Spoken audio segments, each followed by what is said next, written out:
Hi, everyone. Welcome to Spirit Switchboard. I am your host, Carrie Lynn Shellhorn, and you are listening to us live on the United Public Radio Network and the UFO Paranormal Radio Network, 105.3 and 107.7 FM, New Orleans. Thanks for joining us, everybody. I am really excited about my guest today because it's been a year. I've been with UPRN. And this is the first time that I'm having our network owner, co-founder, international director, spokesperson for the international community for alien research, ICAR, host of UFO Undercover, Joe Montaldo. Hello. Hey, how you doing? What you're doing there? I like those intros. I'm enjoying myself hanging out with you. I love, some of my favorite interviews is when I get to do host on the network. I mean, I'm all over the place, but I like doing hosts. We have 40 hosts now, so is it 40 really? 40, and at the rate we're bringing on. I just introduced Michelle to 3 new shows, and I think she's got 4 herself coming on. It's going to be another 7. So we're going to end up with, by end midsummer, we have 44 shows on the network, over 50 hosts. So it's insane. And we have really good all different hosts. Genres. It's not all paranormal. It's all over the place. So it's everything. We got self-help shows and how to be nice to your neighbor shows, how not. We even have shows on narcissists, which, I saw that one. It's funny because Dr. Rita, I'm sorry about that. I guess my alarm's going off. Dr. Rita Louise is a friend of mine, and she likes to come on my show and Michelle's show. And she wrote a book on narcissism because her last love of her life was a narcissist. And it gets a little crazy sometimes. Because somebody asked me one time, are aliens narcissists? I'm like, well, no, I think they live on a different plane of existence than we are. A different way than we do, I guess I should say. It may not work for them that way. So that's super funny. Like, I spend probably way too much time stressing about shows. And I write, sometimes I'll have 4 pages of notes just in my head from things that I have researched. So one of the thoughts that I had today, because they randomly come in and out for me, when I was thinking about our time together tonight, I wrote down egos.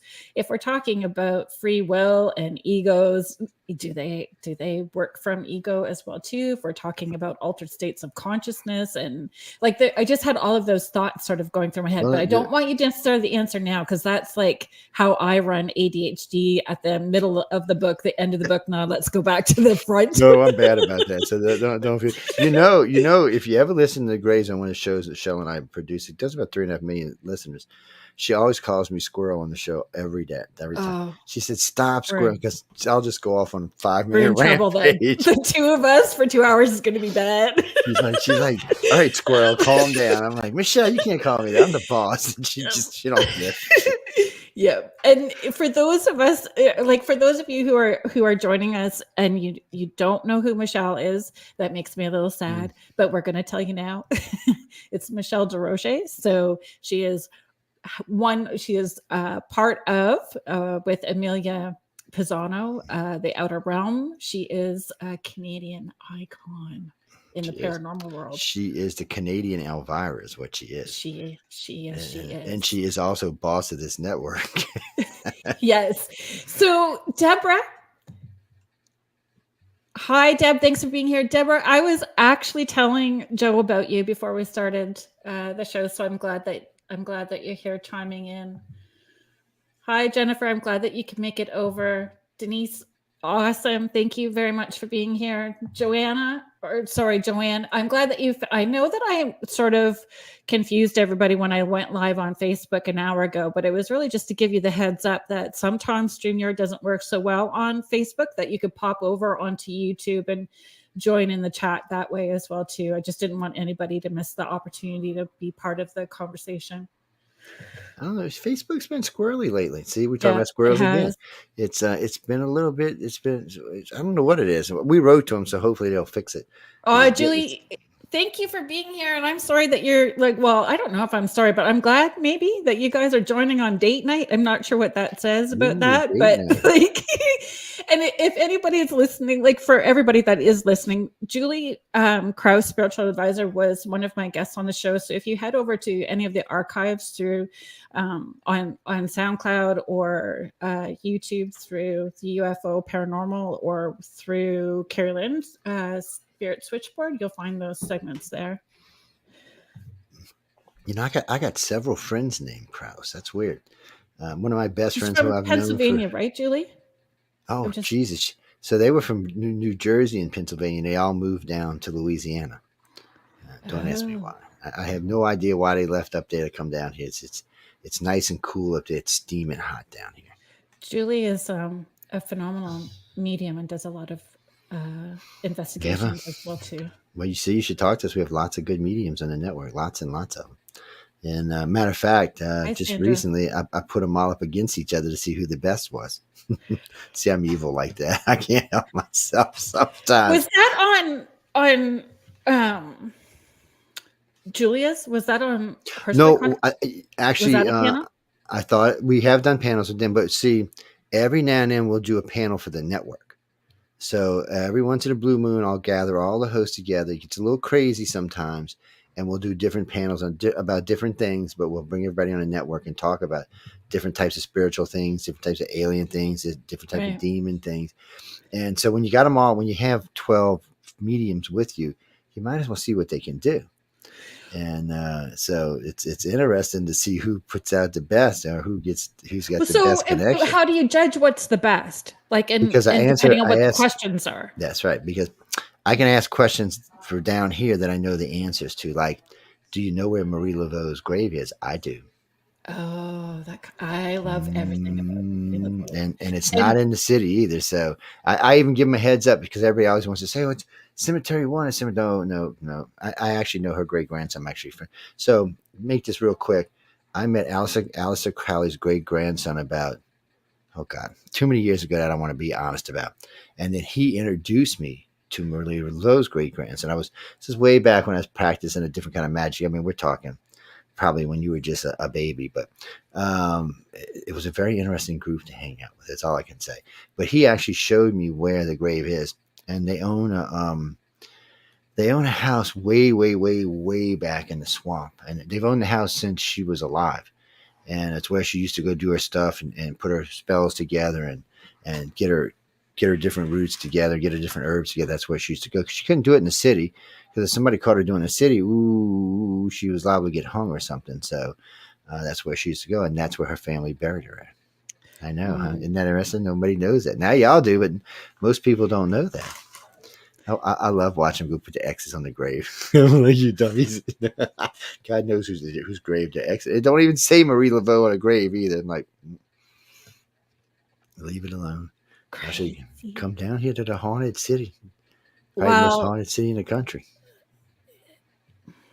It's one of the oldest cities in the country too. Right. There's lots of reasons why I would like to go there. Lots of reasons I would like to go there. Eventually, maybe sometime. It's something I have to make a point of putting on my schedule because my calendar is pretty full. Like, even I try to do at least 4 charities a year as well too. And when I do the charities, I don't charge for my time, travel, nothing. It's all. I can understand it. I got. So between my own events and charity events, it's pretty hectic. I'm down to 158 lectures left this year. Wow. I've got 3 filming sessions left to do this year. And then I do stuff for like the network, and then I do stuff for local events and things like that. Sometimes I'll donate my time to local events, like if it's in New Orleans or Pensacola or places like that. I'll do it. If it's close by and it's something I'm interested in personally, I'll donate my time. I like to watch them when they go through the Beauvoir Manor to see all the weirdness that's going on in there. Weirdness is good. Okay, so for my friends that are joining us and don't know much about, so Sean, thanks for being here.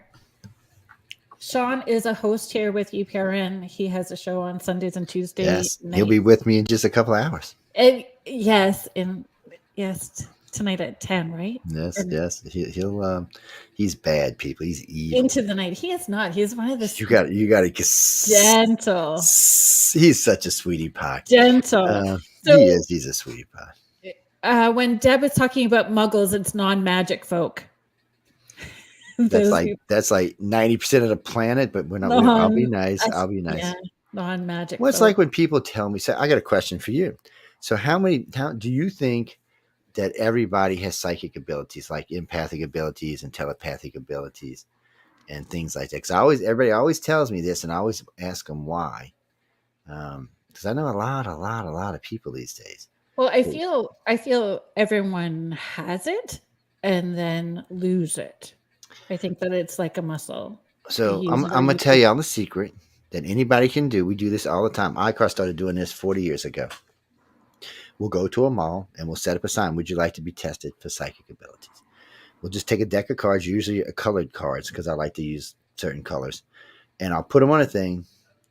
90% of people who take the test fail it miserably. Not just fail it, but miserably. So we'll let them do it like 10 times. So they might get it right once.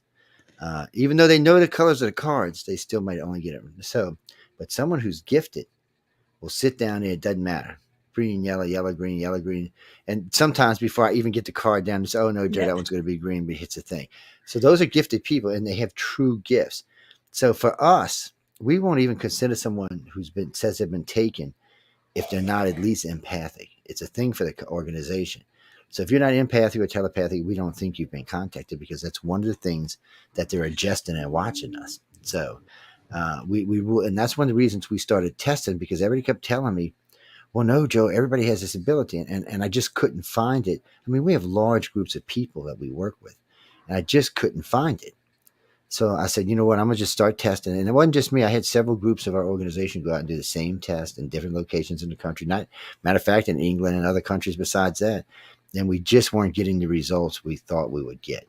So even if you were latent, there should be something, maybe 30% right, maybe 4%, but no, it just wasn't showing up. So until somebody can show me something that's much better, I'm kind of on the side that only really gifted people get it.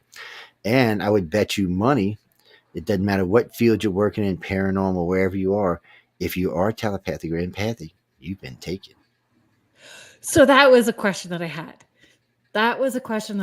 Because when I call it coming out of the witchy closet, right? So coming out of that witchy closet. Coming out of the closet. Yeah, I've been saying that for decades. Coming out of the closet. Yes. So that was 17 years ago. And I had like an online radio show back then for parenting kids that were intuitive, because that was my focus. Was all my kids had experiences. I had experiences as a kid. And that's sort of where I started. And the buzzword back then was indigo children. Everything like, and I find lots of people will use those buzzwords and not really understand or know That's true. What they mean. What it means exactly. What they are, like star children and indigos. There's several words out there. Yeah, star seeds, that a lot of them really just overlap each other. But for some reason, most people don't understand, and most people don't even really. They want to know, but then they don't want to know. So that was me last summer. Honestly, Joe, like I found a book. So I'm a book person, ferocious book reader. And the book was by Mike Cleland. Oh, Mike's a friend of mine. Yes, we go way back. But go ahead. I'm sorry. I know you go way back because I listened to his very first interview with you, and his interviews were very short back then. They were maybe 45 minutes to an hour. Yours was 3 hours. He had to extend it to a second segment because it was so long.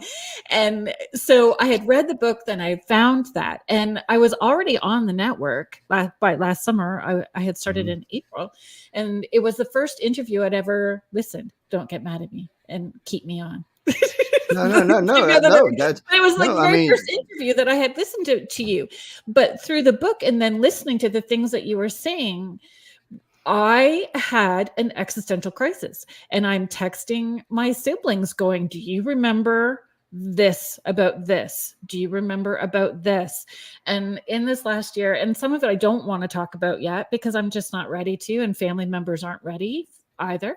But like lots of stuff started coming up. And then it made me question, like, is the intuition that I have, is it really generational? Is it from something, something else, Well, right? it is generational in the fact that somewhere way back, I mean, we're talking 100,000, 200,000, anywhere from 40,000 to 200,000 years ago, someone or something, whatever you want to call it, interfered directly in your family line. They chose it because there was some gift they seen in an individual. It could have been a guy, it could be your great great great grandfather, your great great grandmother. We're talking removed like 50 times. So I'm Well, gonna tell you a little secret.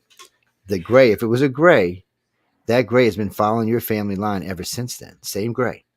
so So that he was some knows. of the things that was coming up in the conversations with certain family members. And well, think what he knows about y'all. He knows your family line since it existed. He knows you. He's going backwards and backwards and back. I say he. It could be. Yeah. I shouldn't refer to Gray as a he or she. It's a bad way to refer to him because even though they have a male feminine kind of feel about them, they're really not male or female in the way we think of it. So they go way back. And those three Grays have been with your family since day one and probably will be until whatever this comes out to be later on. They have really long lifespans. And but think about what they know about you personally. They know your great grandmother, they know your mother, your grandfather, your dad, they know everybody in your family line going back for generations. And think about this, if reincarnation is real, they're getting to see the reincarnation of you when you come back because they're still taking you. It gets a little complicated really fast. It does. It makes your Mhm. head spin. And there's a couple of people I just want to hit some of these comments out.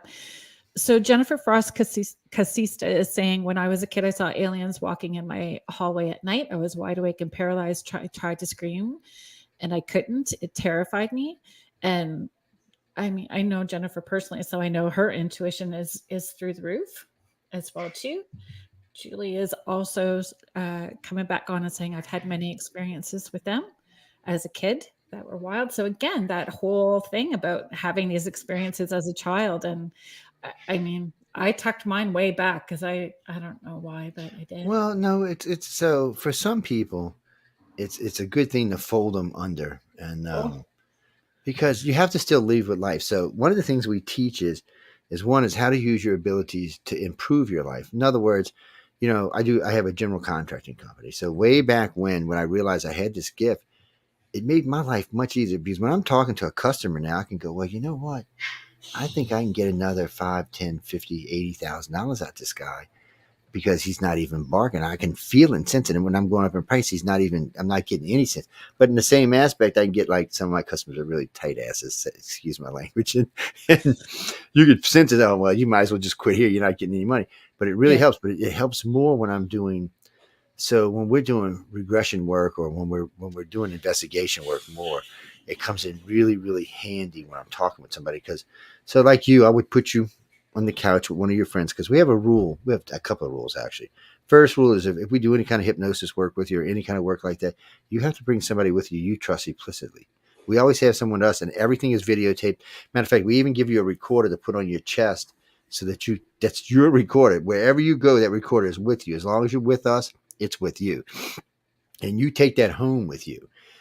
It's for lots of reasons, but so let's say you had an experience. I'd say, Carrie Lynn, I want you to tell me about the experience you had on May 5th of 1888. I'm sorry, we'll say 1988, and that's all I want to hear from you. I'm gonna put you under, and right next to your head is going to be a voice stress meter running. It's going to be right next to you, and you can see it later on because you'll get a copy of the video. So while you're talking to me, I want you to tell me about the whole entire experience. I want you to tell me from start to finish. And I'm going to be watching that meter. So if you tell me, oh, this thing grabbed me by the hand, was dragging me by the stairs, if that meter's not doing like this, I end the session right there. Because it's Because it not means, truthful. yes, because you're lying to me. Yeah.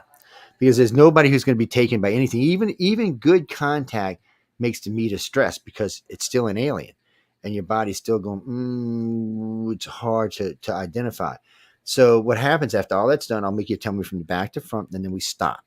And then me and you and everybody who's involved in this will sit down and do a line of questions that doesn't involve UFOs, extraterrestrials. I can't grades. I'm not allowed to use any of those words. You have to say them. They cannot come, because if they're coming out of my mouth, I'm just programming the memory. So Yeah. we're very, very strict on hypnosis, and we're the only ones in the field that are this strict.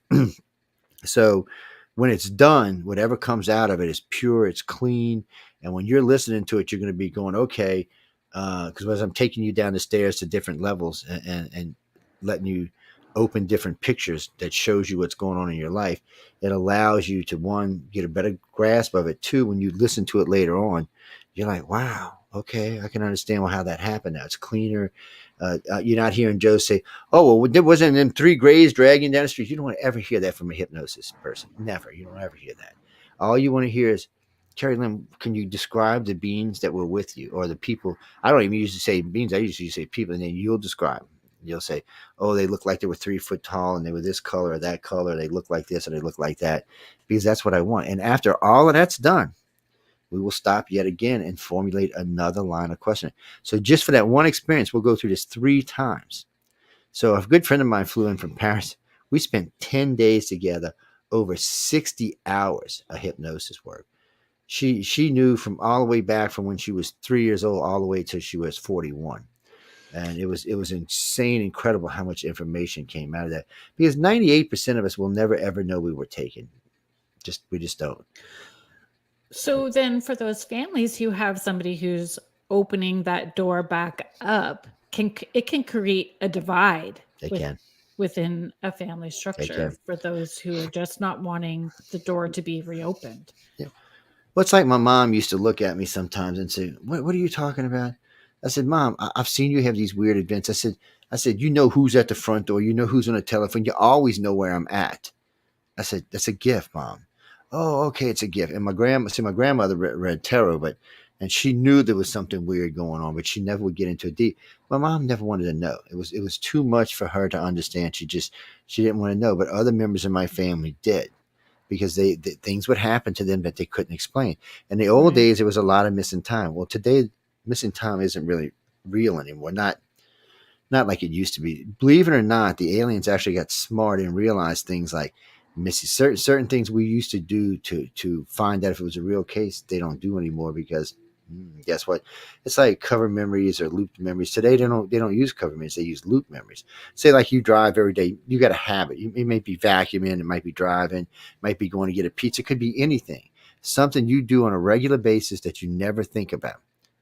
So they'll just loop that memory in their head when they take it. You never question it. As far as you know, you never knew you were taking. It's just a loop. We've busted them on this a couple of times now because we've gotten lucky, but it'll just loop instead of that.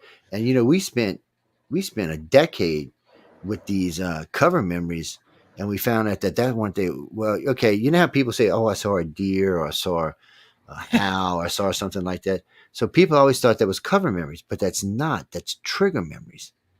Even this flying saucer is a trigger memory. So what they've done is so the people, so like someone like you, so they have you on the ship and they're talking with you and you're doing whatever. Well, somewhere along on the ship, you've chilled out. You may be helping a kid on the ship. You might be helping another woman on the ship or a guy on the ship, helping him to calm down and understand. So they want people like that. They also want communicators that go out there and talk about this all the time.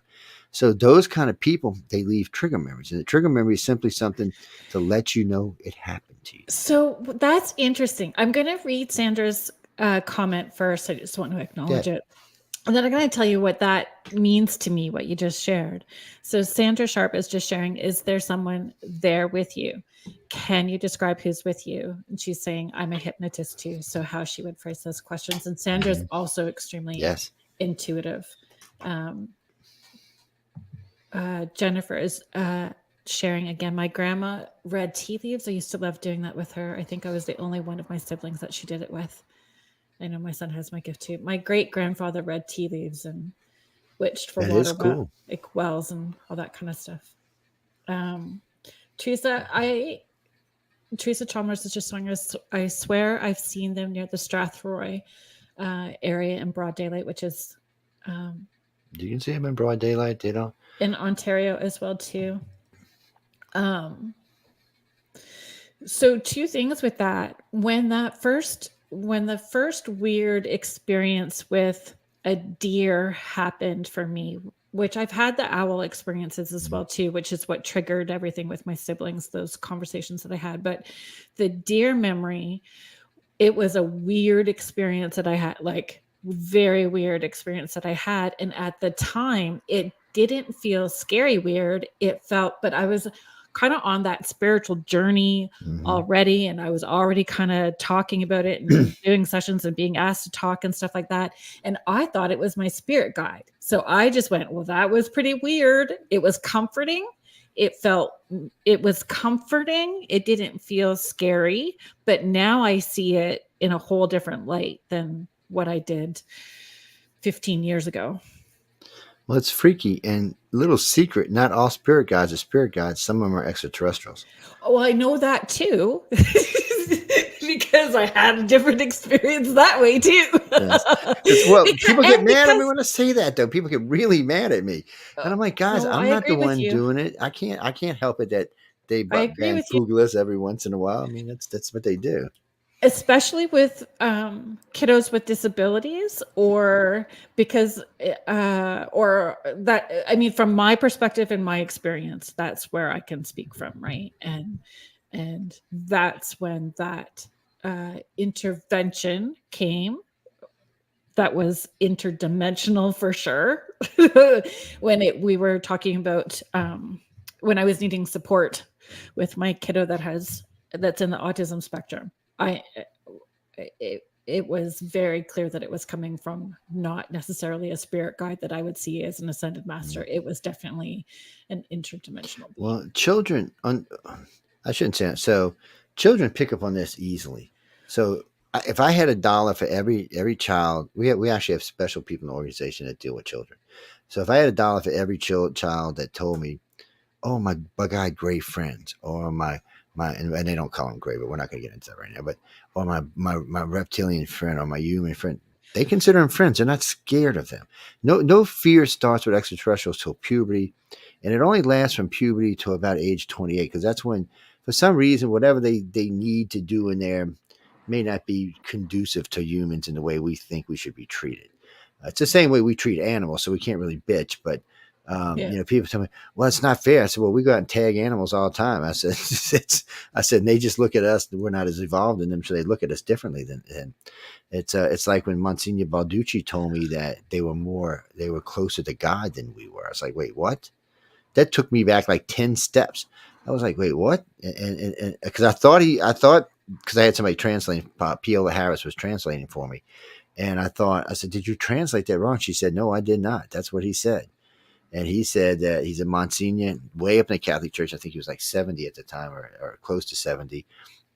And he said point blank, he said, they are closer to God than we are, mainly because they have simply lived so much longer than we have.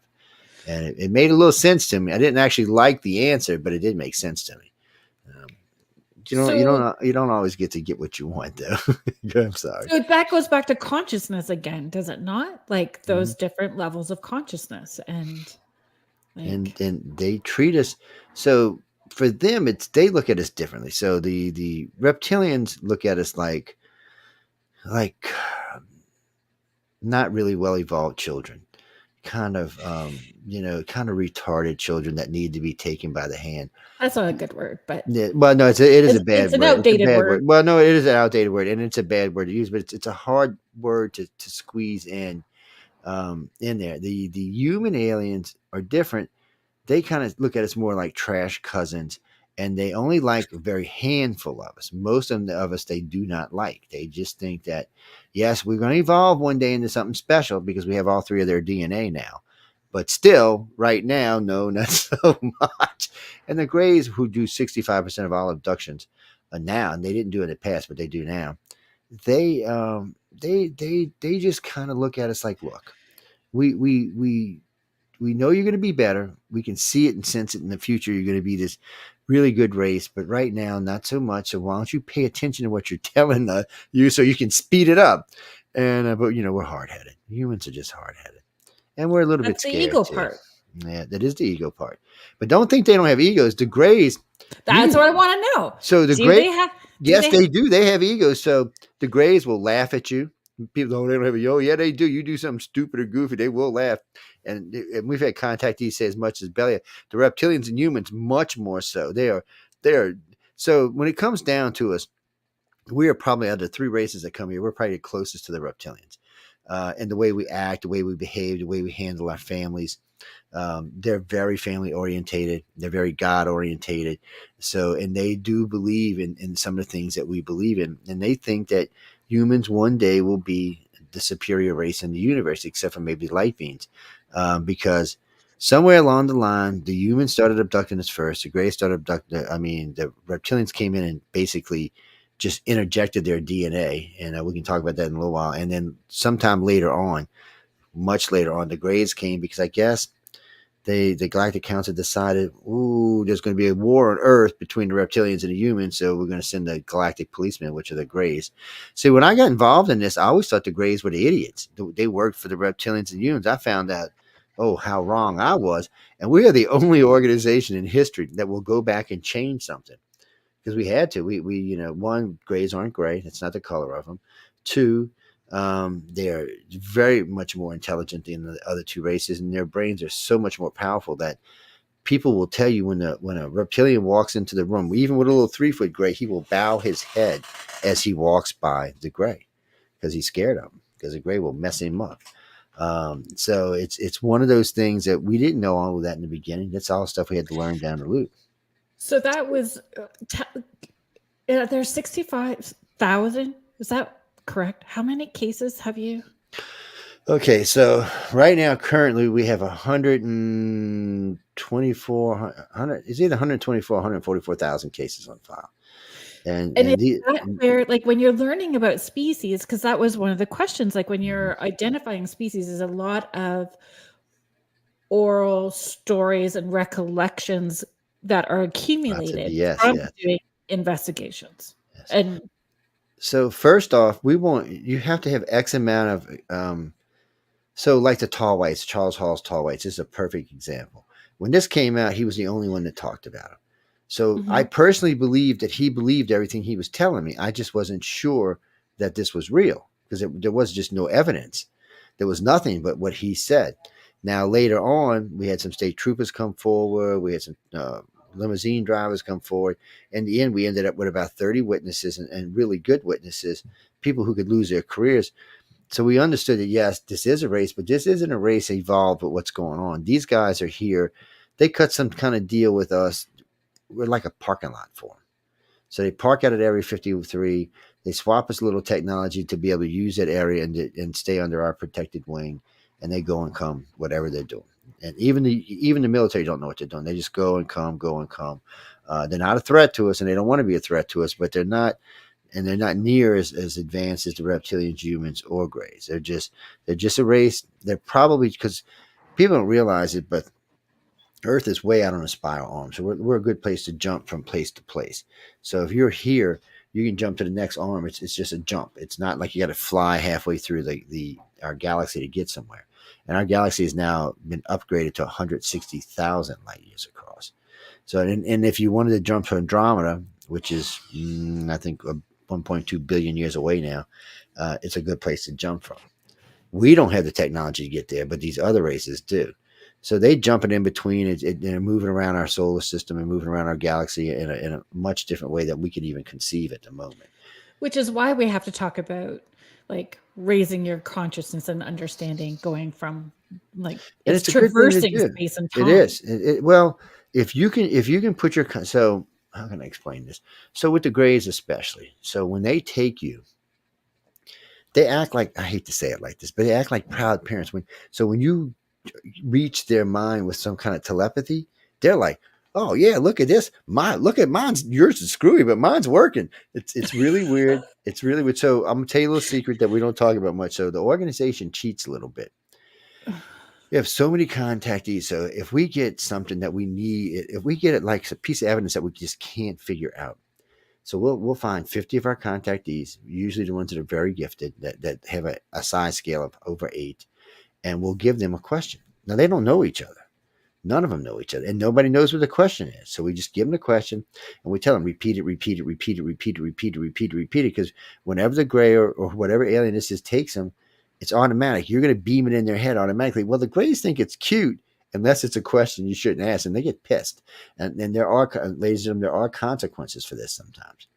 They're not going to kill you, but they may scare you so bad that you might not want to think about doing this for a long time. But most of the time, what happens is they just answer the question. Like the blue plasma, we got this blue color from, I don't know, 1,000 contactees. It was driving us crazy. We couldn't figure out what it was, so that's what we did, and we found out what it was. So every time somebody went in, they get taken, they would beam it in the grays head. The grays would just repeat it was a blue plasma and then tell them what it was for telepathically and not erase it because it's not something that was a threat to the grays. And they didn't mind humans knowing what it was. So we got information like that. And then we realized it worked really well. So a lot of stuff we couldn't figure out, we just cheated. But every once in a while, we would stick our nose where it shouldn't belong. And it would get slapped back in the book, like slammed in the book. And that's part of their ego too, because they were like, the Gray's ego is a little bit softer than ours and the other two races because they've been around longer. They're probably a billion-year-old species, but they still have it. And they don't like being snookered, not even a little bit. They don't like being lied to. And when they want you to do something, they expect you to do it. And if you don't, well, you can be a little irritated. There's lots of horrible things they've done to humans. Not so much in the fact that it's physical. That happens between puberty and age 28. There's a lot of physical stuff happens in there. That's where almost all the missing baby cases come from. We had over 5,000 of these cases that we interviewed. I did this when I was with MUFON. And all these cases, we'd go to people, we'd go see the doctors, and the doctor tells us every time, oh, they were definitely pregnant. Here's the stuff. But Joe, it's worse than what you think, because I'd ask them spontaneous abortion, this, I'd list it off a whole. Oh no, it was none of that. All their hormones are correct.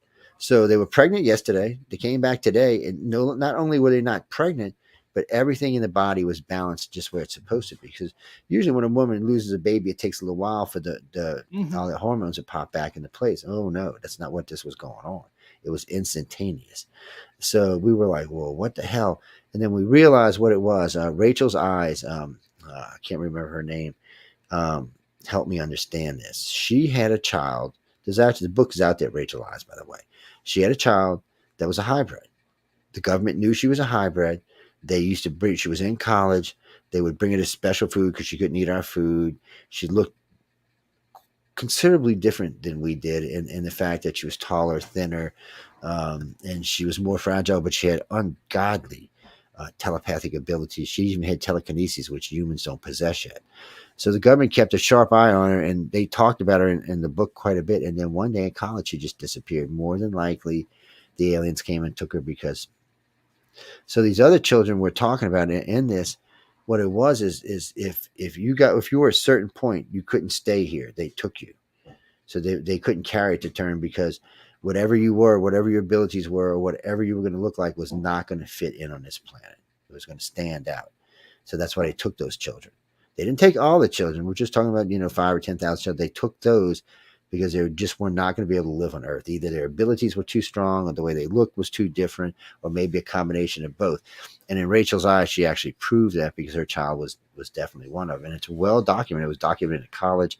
The FBI documented it. It was a very, very well documented case. And it was a very freaky case. And it's just, so we get these cases like this, and we start learning that, yes, they are making hybrids, because everybody thought the aliens were trying to hybrid themselves. No, the aliens do not want to contaminate their cells with our blood. Just know that already, people. That's not what's going on. The Greys and the reptilians, you talk about egos. We don't even have an ego compared to them. And they don't want, I'm not even going to say how they say it, our nasty, funky blood in their blood. What they're doing is somehow or another, when the human race created this race, not this race, but the race before us, when they created them, the Sumerians talk about it, when they created that race, later on, and the Nemos and the Dogon talk about this, and the Sumerians talk about this, the reptilians came down from the mountains, started taking women and bringing them back pregnant. Well, when we heard that, we always thought, oh, they must have looked different. No, they acted different. So the first race was a very pliable race, I guess we'll say. They would do what they were told. The new race was not. The new race had this the thing because all people have a reptilian section in their brain, and that's what makes us us. Without that, we're just happy-go-lucky idiots. So we have to have that, or we're not the people who explore, the people who conquer, the people who change things, people who invent. We have to have that reptilian section. So we know those two existed. Later on, it seems like, I don't know, 100,000 years, 200,000 years that the Greys introduced theirs. That was probably when Rh negative came into our blood. So most people don't even know this. Before there was Rh negative, we were all Rh positive, all brown hair and brown skin. That was it. That was our planet. Very boring, very placid, brown skin, brown eyed, brown hair. That was us. And then somewhere along the line, scientists say between 20 and 40,000, it could be as much as 200,000 years ago, Rh negative was introduced to us. Boom. This was such a big deal when we discovered this. People couldn't even believe this. So bam, Rh negative. We're like, wow, what is this? So 65% of all contactees that are taken are Rh negative blood. Out of that, 65% of that 65% are taken are O negative blood, which is the universal donor and the purest form of blood known to man. So the aliens definitely have some type of agenda here. What it is or why it is, and Rh negative people act differently than Rh positive people. It's a strange thing. We got whole things up there about it, and that's not the only thing it created. When Rh negative was introduced into our society, which was probably by the Greys, our eye colors changed. We had green eyes and blue eyes and a whole thing of eyes colors. Before that, there was none. There was just brown eyes. No one, there was no mutation, and people don't realize, but green, blue, and any other color but brown is a mutation of a color of an eye. Brown is our base eye color, I guess is what you want to say. So it's an important thing to understand that for some reason this was introduced into our society. And remember, Rh negative is a baby killer. It kills it. It creates stillborn babies. So why would you can't think Gaia put it in there, because if she would have, why would she have created a baby killer so far back in our past when there was hardly no one on the planet? Right. So, and not until recent times, ladies and gentlemen, I'm old, so I'll tell you all this. Back in the day, you used to have to get a blood type to get married. And the reason why is Rh negative and Rh positive were not compatible, and their children would more than likely be stillborn. Now there's a shot called the anti-adenosine G gene that you can get, and you don't have to worry about that anymore. But that's not how it was just 20 years ago. Your baby had a good chance of being stillborn. So Mother Nature didn't create that, but an extraterrestrial race who was looking to enlighten us. And on average, and this really makes people mad, on average, Rh negative people are usually more psychic than Rh positive people. You don't take my word for it. When you meet psychics and you start tracking them, you'll find that a good chunk of them are Rh negative and not Rh positive. Don't ask me. I have no idea why it's like that. All it seems like is for some reason the humans were our first blood, the reptilians were our second, and the reptilians were our third. A, B, and O. Positive and negative. That's how we got to where we are today. And even science can't argue with me, because when you ask a scientist where did O or Rh negative come from, you know what he's going to tell you? I don't know. That's his exact answer. And it's on the ICAR site. We work with 3 of the top hematologists in the planet for this. At first, they didn't even want to talk to us, but when I started telling them stuff and showing them stuff, they were like, "Well, this is just too weird." And did you know this? South America and Central America is 98% O. Figure that one out. Where the Aztecs, Incans, Mayans, and Toltecs came from. Shush up. Just telling you. See, I do research. I just don't do. See, that's why people sometimes freak out, because I disappear for like 5 years, because that's what I'm doing. I'm in research up to my here, and then once I do a bunch of it, then I come out and tell the whole world about it. It's strange stuff. What it actually means is anybody's best guess, but it's all there for, and I put it out there for y'all to interpret. So, but then at the same time, if they are planting that information, little bits at it, then they're in control of how much access you would have and when they want you to know it, would they not? Well, true and not true. So when you're here, that's true, because they do downloads here. So Yes. People get regular downloads. But when you're on board the big ship, not the stupid little cruise ship, but when you're on board the big ship, everybody has an external hard drive. And what I mean by that is your psychic ability can access a hard drive on board their ships. So when you're learning, whatever they're teaching you to be a better human or a better whatever, it's still stored there. So every time you go on that ship, you access it instantly. It's a you have access to all of that information. And whenever they do the host bodies later on, or the host bodies later on, all that information will be downloaded into that new body and that new brain. The host bodies are really creepy, weird things. It's weird, and we only ever heard people talk about them in the 70s and 80s and the early 90s, and then people stopped talking about it. I think they stopped letting them see them. So when you go on board a ship, there'll be these tubes, and you'll see yourself, your children, other people on board. So the problem is, it's not exactly this body. Some of them might be a little stocky, some might be a little thinner, and but I it's want mine to you. be taller in there. But it's you when Taller you in see there it. would be good. So when you see it, like the first time you ever see a character, you're going to be like, "Oh shit, that's me," but you're going to be looking at it going, "What?" Well, the thing about it is the way the brains are designed on them, it's much more powerful than ours. So all this stuff you've been accumulating, all these lessons you've been learning when you're on board these craft, go into that. So now you're the complete being again. And it's not just that, you're telepathic and telekinesis, and you actually have telekinesis then because a lot of their equipment run on telekinesis. So especially with the Greys, when they're Mm, doing something like, I don't know if you've ever seen the episode of Star Trek where they're thinking and they're sculpturing while they're thinking. It's just the thing sculptures for them while they're thinking. yeah. It's basically that kind of technology. That's how the Greys do all of their stuff. And the Greys have no click and flip technologies like we do. Reptilians and humans do with the Greys, don't they? They meld with their ships. They become part of the ship.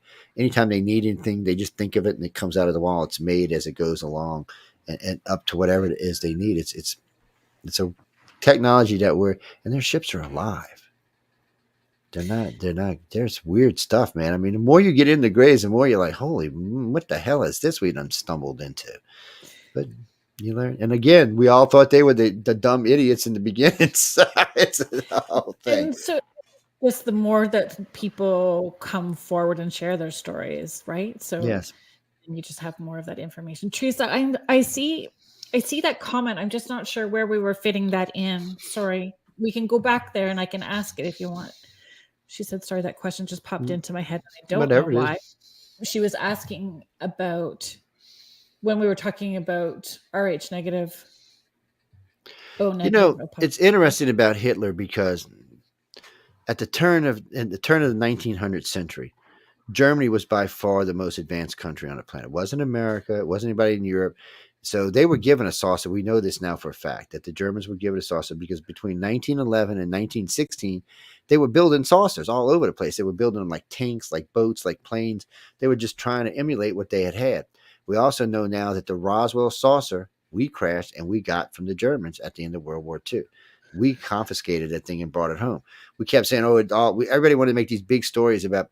So, lightning knocked it down. So, wait a minute, this thing can fly through cosmic space with radiation that would wipe our whole planet out. But you're telling me lightning's going to knock it? No. There's nothing on this planet that could even phase one of those saucers. They fly through space at rates of speeds that we can't even conceive. They also pop in and out of dimensions and things we can't conceive. So, whatever they're made out of is not going to be damaged and it's not going to break up on impact. That's how we knew when we got the information about the Roswell crash that because people don't realize there was two crashes. There was a crash in Roswell and there was a crash in Corona. The one in Corona is where the ship came down. The whole thing was Where's intact. Corona? It's in New Mexico. It's just further Mm. away. It's so we found it out by accident because a Cub Scout, a dad and his two Boy Scouts actually stumbled upon it and found what looked to be like four human bodies that were glowing orange and melted, glowing pink and melted. I'm sorry. But the chronocraft was intact. It wasn't broke up. And anything that can fly through what we're talking about in deep space, a micrometeorite at half a light speed would just rip a craft into pieces. It would just be dust.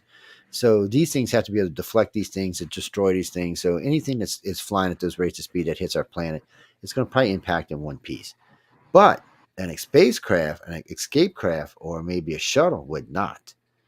And so what we seen at Roswell looked like it may have been some type of, it was either an escape pod or a shuttle. And we know that now because of the Roswell Gazette put out what looks like a microchip today, what we would consider to be fiber optics, and aircraft aluminum.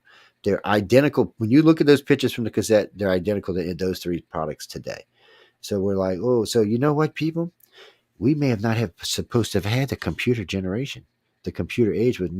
Without that crash, we probably would not have had the computer age. God knows where we'd be right now, but we were probably not supposed to have it. So maybe that's one of the other reasons they keep an eye on us, because we skipped ahead a little ways on that. So all of this stuff is interesting. So when you go back to Hitler, Hitler knew. Remember, if you've ever read the book Mein Kampf, he talks about fair-haired white angels with weird heads that used to come in and tell him what to do. These are just, when you hear people talk about the white aliens, that's what they sound like. If you're looking at them face on, they look like white angels. They have this weird glow to them at certain times. Yeah, the way they're built. In a lot of ways, they're built like us, but if they turn sideways, their head is longer than ours. It's deeper than ours. So our head may be this deep. Their head is like this deep. It's like a foot. So, but really, and they do have 6 fingers and 6 toes. So, that's the Nephilim, isn't it? But no, that's extraterrestrials. So you got to be careful when you're going back in time, because a lot of what people considered to be gods and this, that, and other thing were not. They were simply just extraterrestrials screwing around on our planet where they didn't belong in the first damn place. Yeah. But we're humans. We don't know. We take things for what they are, or what we think they are. I had Floyd Wills on, and we were originally talking about the red-haired giants from Lovelock Cave, but it stretched way into like the Nephilim and alien. Well, because they have the redheaded doctor.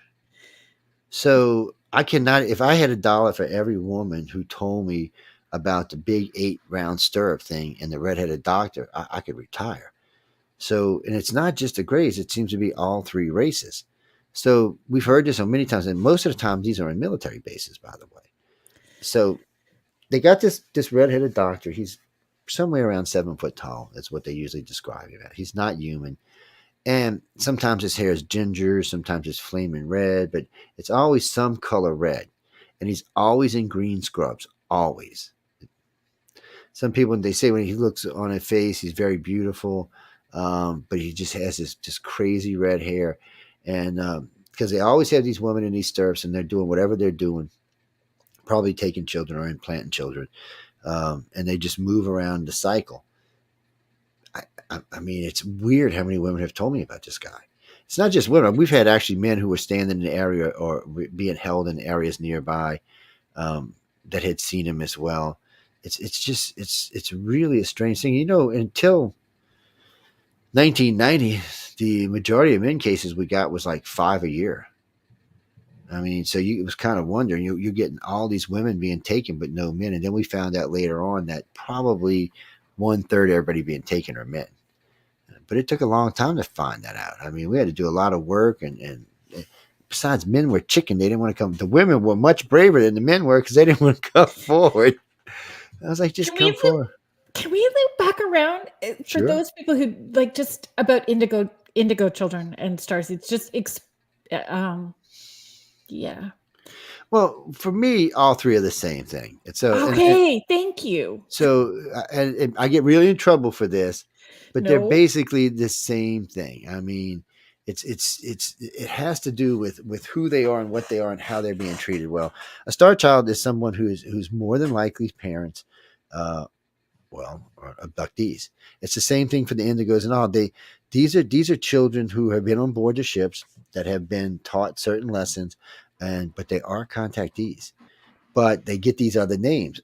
Don't ask me why they get other names. I don't know. I'm not the one who started this. It started before I was born. But really, when it comes right down to it, they are the same. They are exactly the same. I mean, if you get them together in a group. So I was at a conference in Laughlin, Nevada a while back. And I had one girl said, well, actually 2 or 3 that said they were indigos, and a couple said they're star chills, star seats. I had them all in the same room. We were talking. And who was there? One of the other hypnosis was there. Barbara Lamb was there. And so we all started talking. So I said, well, just tell me what makes y'all different. And the more they talked, the more they realized they were the same. But, somebody tried to tell me that it was specific years that you had to be born in order. And that's difference. What I did too. Then I just don't fight with dumb people. No, I don't. It just I don't. I so don't. you can ask them themselves. I mean, there's enough of them floating around now that you can ask them themselves. To be honest with you, what I learned early on is it just seemed like some people wanted to label it. It sounds good. Yes, I'm an indigo. exactly. I'm a starseed. It's better than Yes. saying I'm an ass. You know what? So it's and it caused me a lot of trouble early on in the days when I was like, well, I'll prove it to y'all if y'all want me to. So when you change things and you find that you, which I'm bad about, I'm, I like Coast to Coast. I went on Coast my very first time on Coast to Coast. I went on and changed the Betty and Barney Hill case. George Norrie tells me, he goes, "You're never going to change my mind about the Betty and Barney Hill case." So I said, "George, can I talk now?" He's like, "Yeah, go ahead." And I can talk. So I'm 25 minutes in, I love going this on. story. I So, love it. I'm a little bit, and he goes, "Joe, damn it, I think you changed my mind." And it's because it's the correct story. Instead of all this BS, and poor me and Kathleen Maldron have gotten into it over the years, but I got both her argument and my arguments on the iCar site, and you can clearly see who won that argument. Because Betty, when you listen to Betty's description of what went on that ship, she talks about pull down maps. Her words, not mine, pull down maps, swinging doors. Really? Razors that take skin samples, scissors that take hair samples, needles that take blood samples. They walked up, they walked up 4 stairs to get into the craft. But worse than that, something hit their car like a magnetic thing and shocked their car to make it stop. And then 4 guys dressed in black shoes, black pants, black shirts, and black duck bill caps came out and brought them into the ship. That does not sound like X. I'm sorry. That is not ET. So when I got into Simon's hypnosis tapes, I started seeing if I could find where the hotel was. And then I couldn't. So I went and got a bunch of their interviews. And she was asked many times, and so was he. So, what hotel did you stay at, Mister Hill? Oh, we can't remember. Well, where'd you have? When they had breakfast across the street, by the way. I don't remember the restaurant or the place. And then later in that day, they asked for this is classic alien abduction 101, just classic. She describes him as a white, chunky Irishman, cop, and Barney describes him as a thin black police officer. Same car, same time. Don't ask me, man. It's just not even close. So it came down to find out that what really happened was is they were abducted in Canada and military abducted in the United States. And of course, I sent ripples in the field because you know what, and I was a bastard for saying all this. And you can't go around changing. Well, yeah, you can. When you did the case wrong, you need to change. I tell people all the time, if you find me make a mistake, don't even qualm giving me a call. You're not going to hurt my feelings. I mean, I'm in this for the truth. I'm not in this for the BS. So Well, and this is it. If you're in it to educate, to research, to educate, to understand and properly investigate, then it's okay to say, okay, this is what I knew then with what I had, and now I have more information. Now I'm seeing it from a different way, and it's okay for me to change my mind. It's and much that more was the thing. transparent that We way. had way more evidence today. We had more, and then what Kathleen did is so she went and wrote her book, and she changed the story. She said, "Oh, it was digital TVs and stuff like that," which still wouldn't have mattered because the type of technologies the aliens use is not something that's going to be on a stand sitting in front of it. It's into the walls. It's just their technology is just so far more advanced than ours. It's not even funny. And a lot of times you'll just see a plat and they'll touch it and it lights up as a screen or to light up as something else. It's just they have multiple technologies doing the same thing. So it's much different. And for some reason, I know she just wanted to write a book. And then later on she admitted that they were being Millab, but she didn't want to admit that case was. So here you go. Betty wasn't even a contact you guys. This is what got me in trouble. So Barney from a young age had military officers following around. He knew 3 colonels. Knowing colonels is, ordinary people don't get to meet colonels. They just don't usually associate with ordinary people. It's just they think they're above that. He had a colonel living in his house. He was best friends with 2 colonels. He was married to a white woman and invited to speak at the White House, and all he was a postman. And back then, it was not a good thing to be in an interracial couple. Today, it's Yeah. fine, but back then, it wasn't. So you're thinking the whole time. Well, then we find out that Barney, from a young age, had been telling people about these weird dreams and these weird things that were happening to him. And that's when the military took an interest in him and had been following him his whole life. So they knew when he was taken because they were watching. They knew when he was taken in Canada. That's why they were waiting for him when he came into the United States. And instead of just No one is the truth. No, no, we're going to argue about it, but it's what happened. And now I don't know if it was the very first, but I can tell you it's the first MILAB case we know of. I'm not saying there wasn't more before, but that's the first Right. one that we actually know of. And instead of taking it for what it is, and so I tell people all the time, I said, don't read Kathleen's book. Go listen to their interviews and see what they say. Don't listen to it secondhand. Listen to it firsthand, because there's still tapes out there. You can still go listen. And you can still find some of Simon's hypnosis stuff. And in Simon's stuff, you clearly hear 3 sets of memories. So you knew right off the bat that, there were their memories, there were the memories of the event on the aliens, and there was the memories of the event of the military abduction. So, and when you listen to him talk about it, you don't hear Betty getting scared, but you hear Barney screaming. I mean, screaming, because he was the one who had came in contact. And then when you listen to Betty talk about being on whatever they were on that day, oh, some guy with a big nose hands me a book, a paperback. Oh no, a hardcover book. I'm sorry, and hands her a book to read. I'm like, oh, till this day, I have never heard an abduction like that before or since, ever. Yeah. And I've got more abductions on case than anybody does, and it's not even that. I work with at least a dozen other researchers um, that also have never heard of that before. And when you hear the scream, like when somebody's doing their hypnosis and that screaming, like that, you Yeah, no doubt visceral. about it. Yeah, I It's was visceral. when I was working with my friend from Europe. She was like, "We're going on and on and on," and then so she fell in love with this alien, by the way.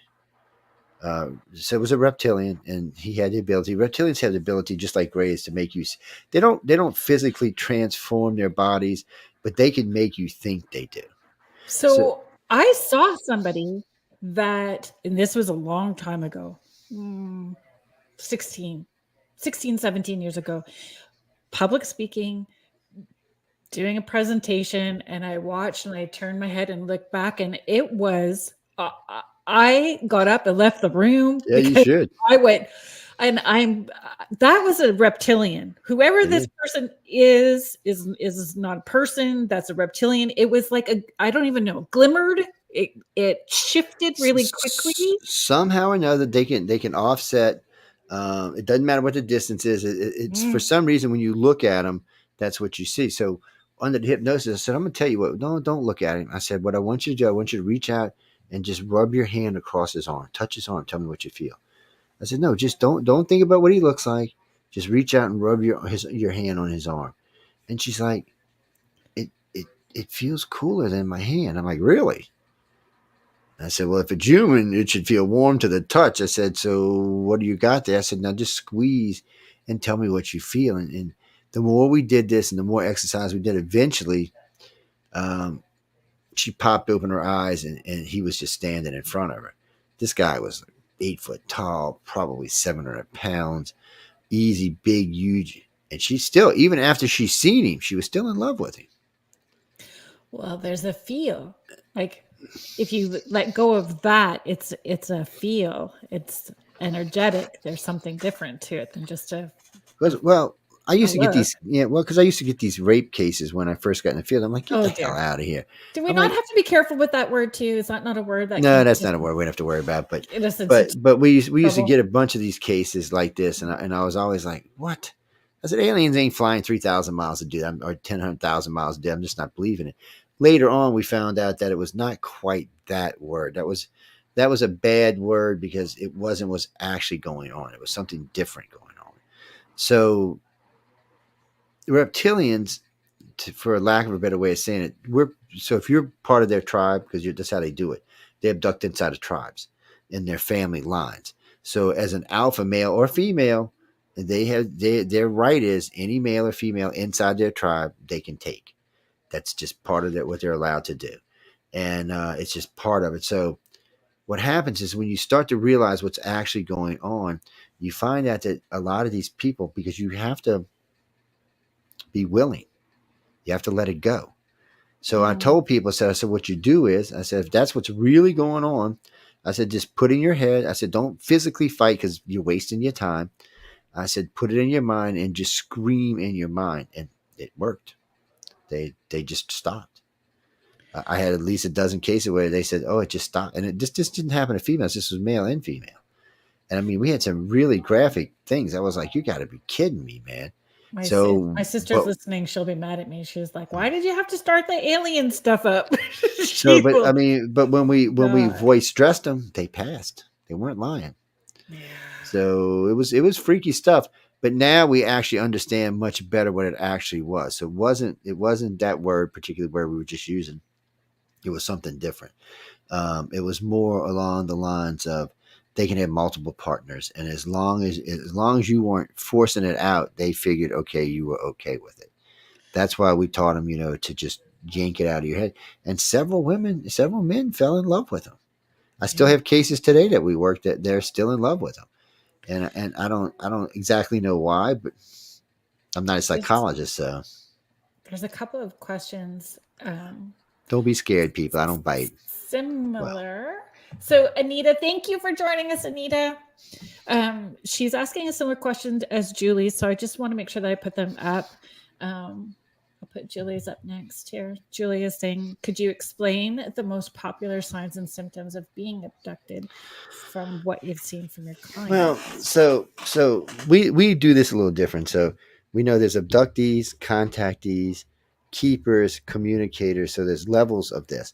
So most abductions is going to manifest in your dreams. You're usually going to start having these dreams of something taking you out of your house, taking you through walls, things being done to you that shouldn't be. And I'm not talking about sexual things. I'm just talking about things in general. So a base experiment, sometimes they may remove a body part and put it back to see your reaction. Sometimes they do mental things to see how you're going to react to it. They're basically testing us to see how we react to a lot of different things. Now, what those could be anything, but everybody tells you the same thing. It's not pleasant, it's not fun. And then, of course, all the breeding program stuff goes on in that age group from puberty to about 28. That's when all of it goes on. That's when they're taking ovaries. That's when they're taking ovaries and eggs and the whole 9 yards, and they're replacing them with children, which they almost always take at 3 months. As far as I know, I haven't seen, except for maybe one or two that we may have got lucky and tracked, that grew to adulthood because they weren't freaky looking and didn't have freaky abilities. Those were allowed to go to adulthood, but most of them were just taken around 3 months. And so later on, we started pushing to find out what were they doing with these kids. Well, come to find out, they weren't doing anything. The kids are on board the ships, living normal lives, but just on board the ships, being taught things, learning things, but they just can't come here. One, they don't look enough like us down here, and some of them have serious. Where we think of empathic or telepathic. No, no, no. They're far beyond anything we're doing down Right. here. So they can't live here, and because one, just out of accident, if one of them got back in the corner and got fear, they might melt your butt or throw you across a room or something. So they can't be put on this planet because we can't defend ourselves. We're not to that point yet. For humans, we're empathic and telepathic to a point. There's some pretty good telepaths on. I know for the Air Force and Navy program, they've been recruiting some pretty good telepaths, which are all contactees, by the way. As far as if you're telepathic, empathic, you're a contactee or an abductee. When it comes to telekinesis, it's a lot different. So let's look at this from a different point of view. So if we had that ability, if I had the ability to squeeze a blood vein in your brain and kill you, we'd be killing. Trump would have killed half the planet off. Let's just be honest about it. And no, people, I'm not hating on Trump. And he ain't the only one. Obama would have too. Bush would have. Everybody would have. You go all the way back to Reagan. Even what did he say? Take him out. And so we're not to that point yet. And somebody would have claimed Randy's $1 million by now. Oh yeah. But so we haven't quite reached that level yet. And the reason why is because we need to develop as not just as individuals, but as a planet.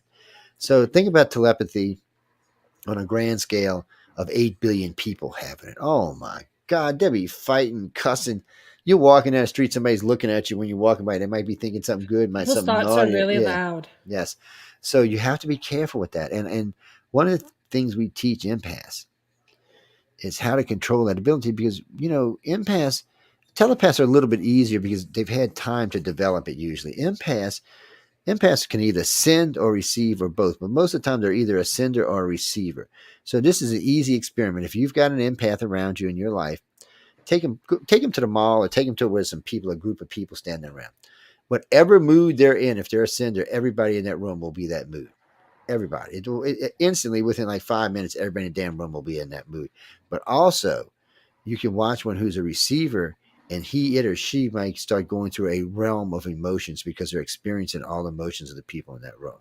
A lot of times they end up having a lot of psychic problems or emotional problems and find themselves dealing with psychologists because they just don't understand what it is. Once you know what it is, you can control it. Once you know that it's somebody else's memory and not yours. So, an empath will be sitting there and they feel this emotion, which they know is not theirs because 5 minutes ago they weren't feeling anything like that. But it's still a real emotion that has to be dealt with. You're still feeling it.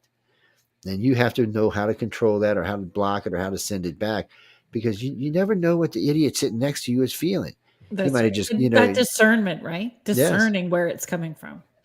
And you do because I mean they may have just gotten divorced, they may have just committed a crime. It could be anything. They might have just been watching some stupid movie and they've been laughing and you can't figure out why you keep giggling like a school child because you just can't stop it. It's because of the person you're close to. And what makes it worse is relationships. If you're with a partner who is not an empath, odds are there's going to be problems in the relationship. So I don't explain this, but when two empaths live together and they hit the same meld, there's nothing quite like it. I mean, you experience everything, not just sexual things, but everything on a different plane. I mean, it's like the two souls are actually swimming around each other, so you're experiencing each other. So it gives you a whole different look on life. It gives you a whole different look on everything, and anything hateful or pleasurable is intensified. Jesus, 1,000-fold. So Right. all of that you have to understand, and living with an empath can be the greatest thing in your life. It can also be the most horrible thing in your life. So you have to understand, and we try to educate people as much as we can, but there's not that many of us, and it's a big planet with 8 billion people, and out of that, according to Alfred Weber's math, 1.5 billion of us are probably psychic and empathic because that's the contactee ratio. That's what they think it is. And I think that's what, and correct me if I'm wrong, Julie, like those signs and symptoms that she's talking about, is it, she's saying I had these memories as a kid and she's super intuitive and she's doing this work, right? She's being of service, which Yeah. I have a whole different viewpoint and perspective of how I've when I'm saying No? I'm being of service.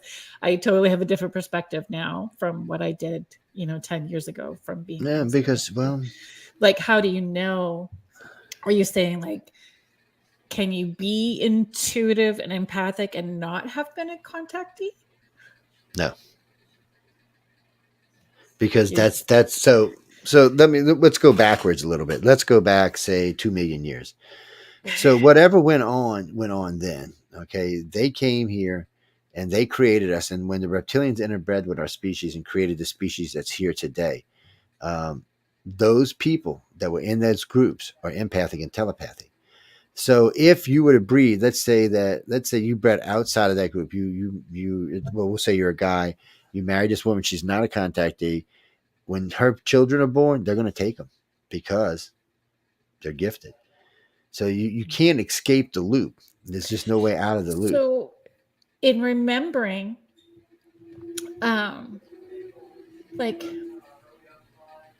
do we remember because they want us to remember, or do we remember because we're triggered? Can it be all of the above? You know, Well, some of it is because we're triggered. See, the thing for us is there's lots of ways to set us off. So anytime one of the aliens are near to us, we can feel it, we can sense it. You might not know what it is, but you'll get this feeling. It might be in the stomach, might be in the back, might be in the head, but you'll get this weird off feeling that you're like, what is that? And it's not always a fear thing. Sometimes it's not, because a lot of people like contact with the aliens. So once yeah, you get past that age of 28, contact's different. It's no longer anything bad. It's more enlightening. You get a lot more. You start getting downloads. You get way more information. that's You for start to sure. understand what's going on in your life and their life, and they want you. to make it the next. They want you to be that empathic, telepathic being that they originally got to, when your great family was back 2 million years ago. They want you to be that. Yeah. That's why they stay with those family lines, to make sure they can track those. But trying to get outside of it's impossible, because you're always somebody who's got those abilities are always connected to somebody who has those abilities. So as long as the aliens are taking those people, there's no way out. Yeah. And right now, if you had to look at our planet, they would guesstimate about 15% of the population is empathic or telepathic, which is the same population that they think is being abducted, about 15%. Yes. And eventually, either one or two things are going to happen. Either, you remember Cro-Magnon bred Neanderthal out. What's a good chance that the Rh negative people are going to breed the Rh positive people out? Meaning that the contactees, the people who are, or maybe not breed them out, but anybody who's gifted is probably going to breed the rest of the population out. Something. Now, if the Holocaust dreams are true, it ain't going to matter. The ones who, or part of that, will survive, and the other ones will be dead. So it won't really matter. We have 1/3 of all of our contactees have the Holocaust dream. 1/3 of them.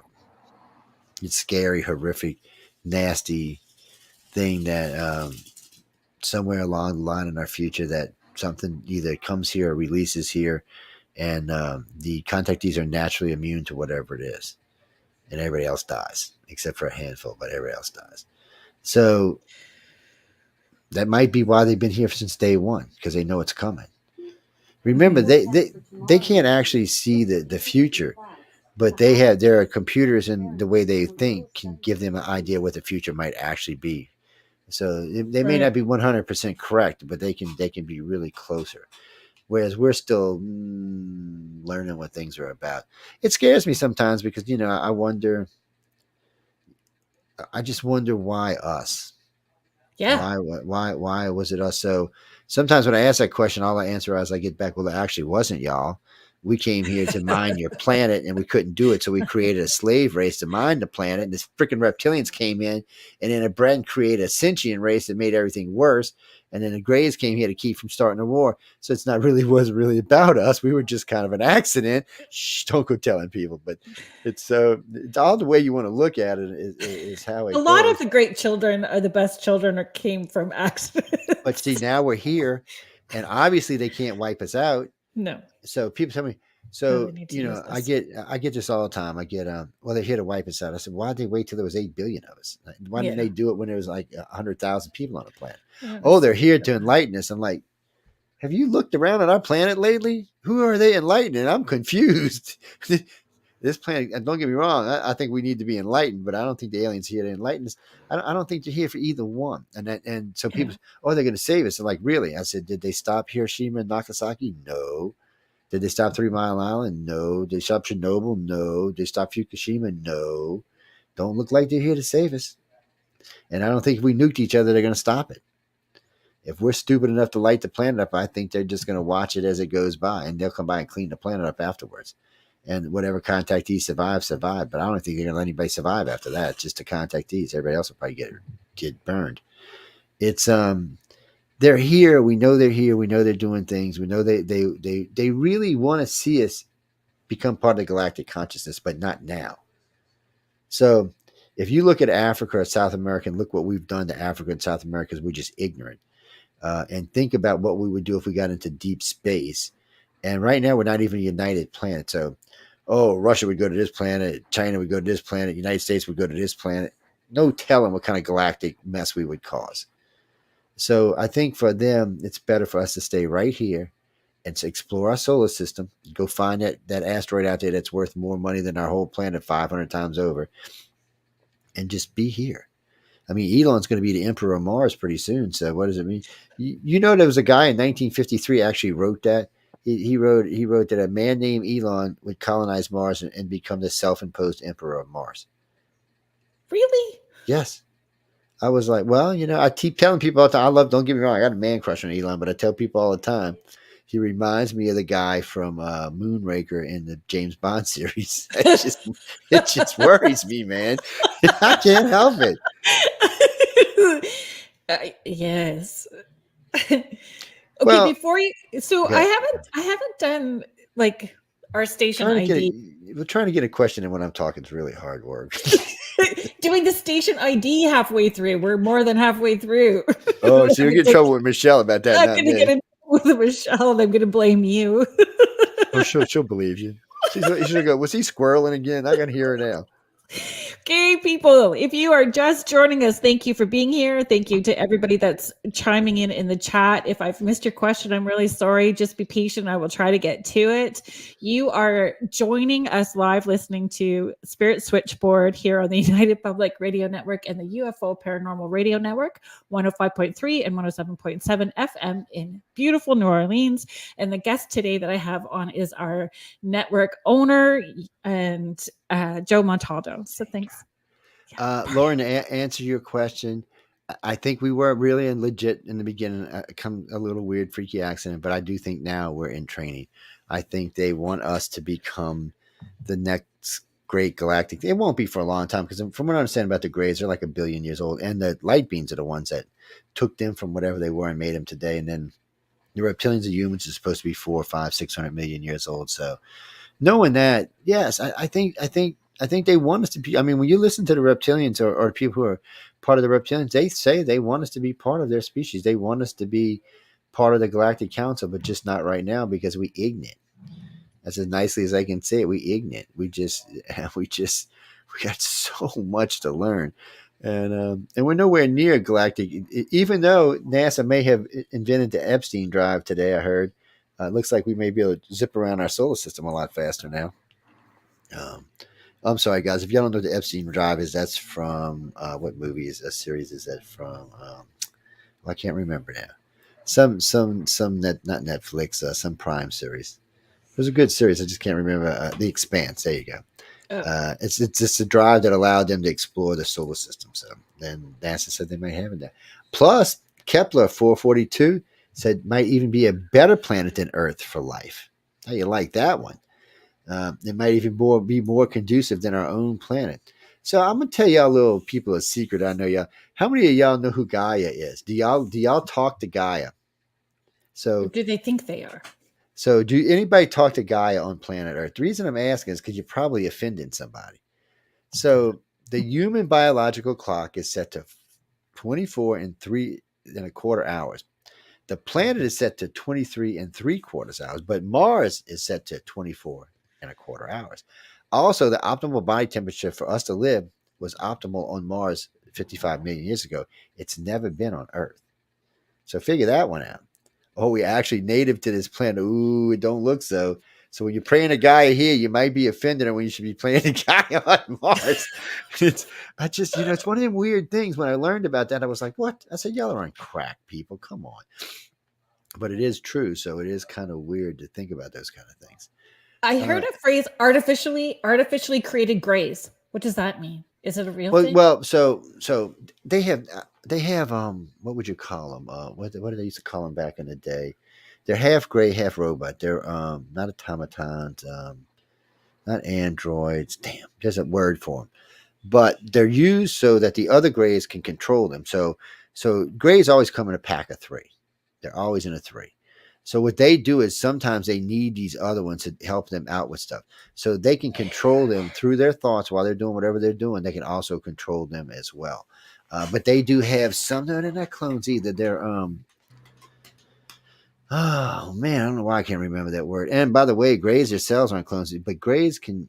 So this is something we're working on, by the way. So the grays can upload their consciousness to a new body at any time, and they're not clone bodies, they're husk bodies. So they use multiple different groups of gray DNA to create new bodies, and they use those bodies to create even more new bodies. So they can upload their consciousness to a disk if they need to, or whatever they use as a hard drive in case there's nothing around. They can also upload their consciousness to a new body in several different types of body.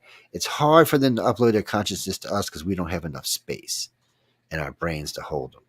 So it's like the light beams. People tell, oh, the light beam uploaded. We don't have enough space, and we don't even use our brains to full capacity. Yes, but think about this. I mean, look at this guy's head behind me. It's like 3 times, and this ain't even a real gray. This is something else. Then their heads are like this big. No, we're just not there yet. But that's why I was telling you earlier that they give us these places on the ships where we can. So when you're walking around the ship, you always have access to this. It's like being in your head. And as long as you're around, or even on a planet, like when you move to send you to a new planet, it's always in your head. So you can keep contact with this all the time. So you don't have to store all the information in your head all the time. That's why when we get downloads are opened a little bit at a time. You never get a download that just opens like that. It's not how they work, because it would probably drive a human insane. So they open a little bit at a time, and as you need them, they open a little more, and they open a little more, and they open a little more. So it's different for them than it is for us. I mean, they're I would imagine their IQ somewhere around 4,000, where ours is at best 120. Mine personally is 169. It's well, I'm gifted in math and science at 173, and my overall IQ is 169, which means that's what that means. Oh, you're brilliant. No, that's not what that means, by the way, people. It means you have the potential of being brilliant, but it doesn't mean that you're smarter than anybody else. People always people are like, oh, you're so much. No, it's not what it means. It means that you have the ability to be smart, and it also means you have the ability to think in abstract, whereas it's harder for other people who don't. But it doesn't mean any more than that. And I found that out by accident, by the way. I was tested by Mensa, and I was like, what I got? Because I think I'm dumb as dirt. So I was tested in grade 2. I was like, I told him I didn't believe him. I was tested again when I went in the Navy, so I was like, oh, maybe it is true. It's but it's like I said, it is probably what makes me a good researcher, mind you, because I do like researching, and it is probably something that makes me be a good researcher. But I tell people all the time, it's not what you think it is. People always think instantly they hear that they're like, oh, you're brilliant. No. I hate to tell you this. Who had Tony Randall had the highest IQ in this country for a long time. He had an IQ at 200. He was the actor on the it was Felix and what was it? Oh God, now I can't even remember that. See, my brain's going. The Odd Couple. He was the other half of the actor. Yeah, and he had an IQ of 200. He was a freaking actor. Yeah, so he wasn't a physicist or scientist or anything else. That's what I say about like mediumship in the work that I do, is that I'm just nosy. Like I act like an investigator. Oh yeah, you say that your grandma. I want to know this, and this, and this, so I know for sure that you're the grandma. Can't help themselves. Even abductees can't. Contactees especially, they can't help themselves. It's just, it's like they feel like they're being pulled to things. Yeah, and information gathering is definitely for me. But you'll know when people ask me all the time, how do you know you're an abductee? Well, abductees don't always know because they're just starting out experiencing it. And we don't like telling people. We like people finding out on their own. Contactees are different. Contactees know that they're being taken. So they have a much different look at life, I guess I should say, or how life is. Abductees and contactees, two different things. Abductees are just somebody who may or may not have had an experience that reminds them they think they might have had something happen. Contactees know something's happened, and in some ways they're even starting to work with it. But even a keeper who is way the hell up on the ladder is still, even they probably only keep 30% of what they learned. So starting to work with it, I mean, I would say in my existential crisis that I had, that I thought that it was, just becoming more spiritual and moving down the spiritual path. And when I had that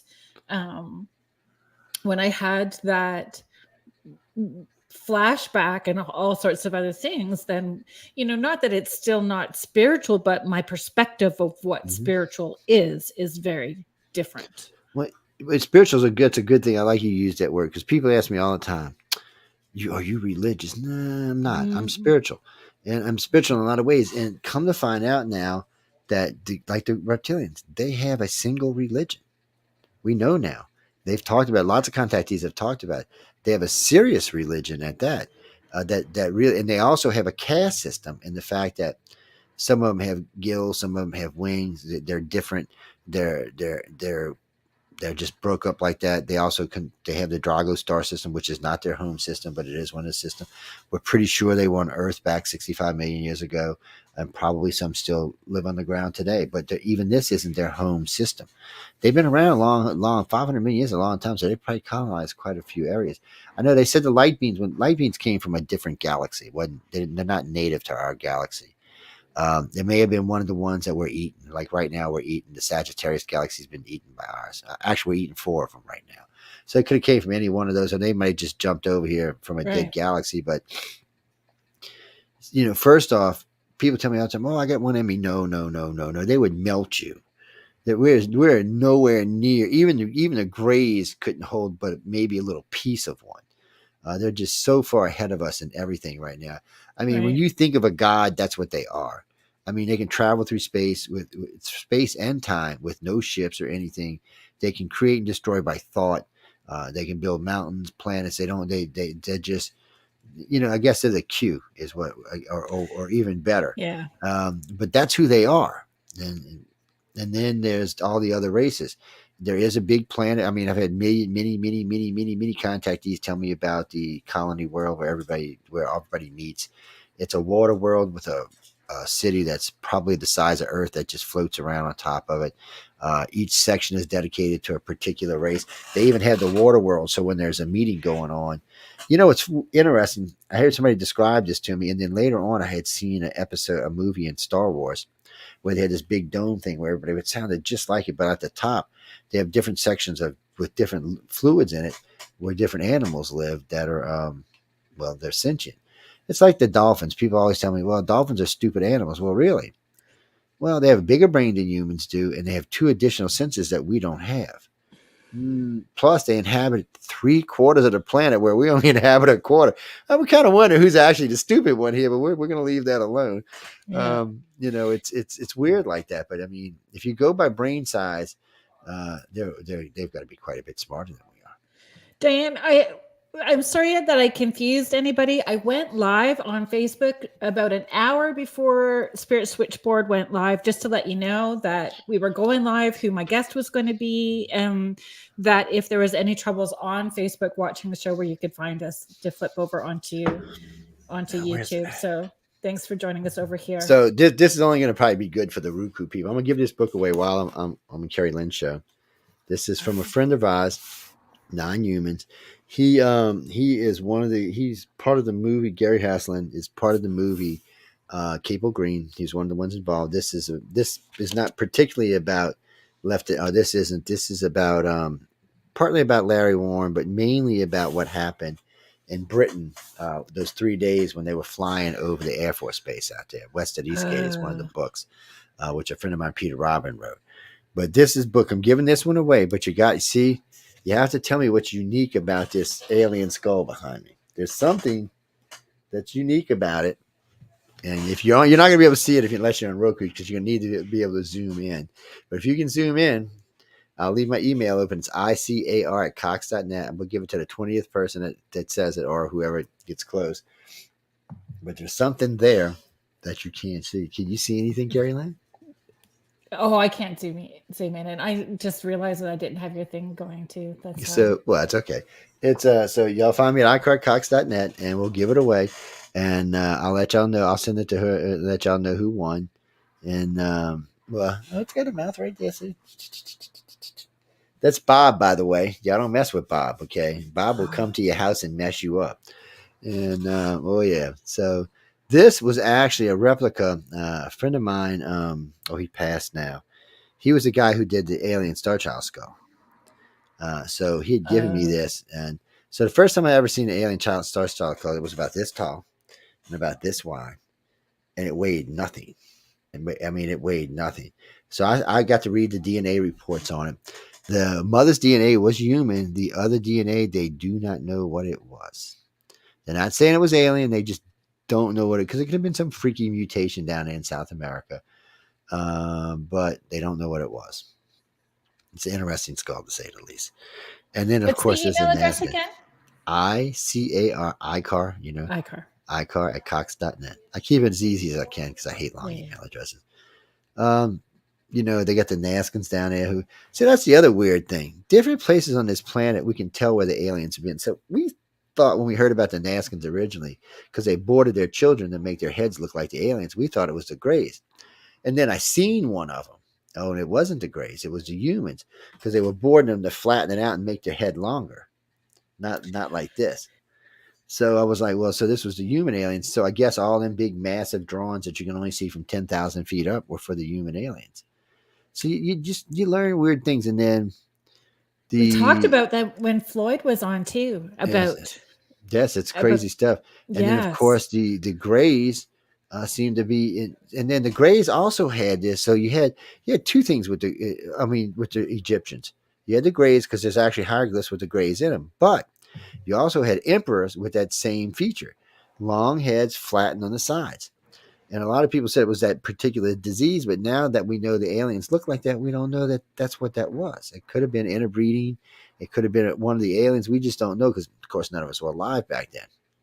And now we know that the Sphinx is 12,500 years old now because it was built in a particular time when there was water down there.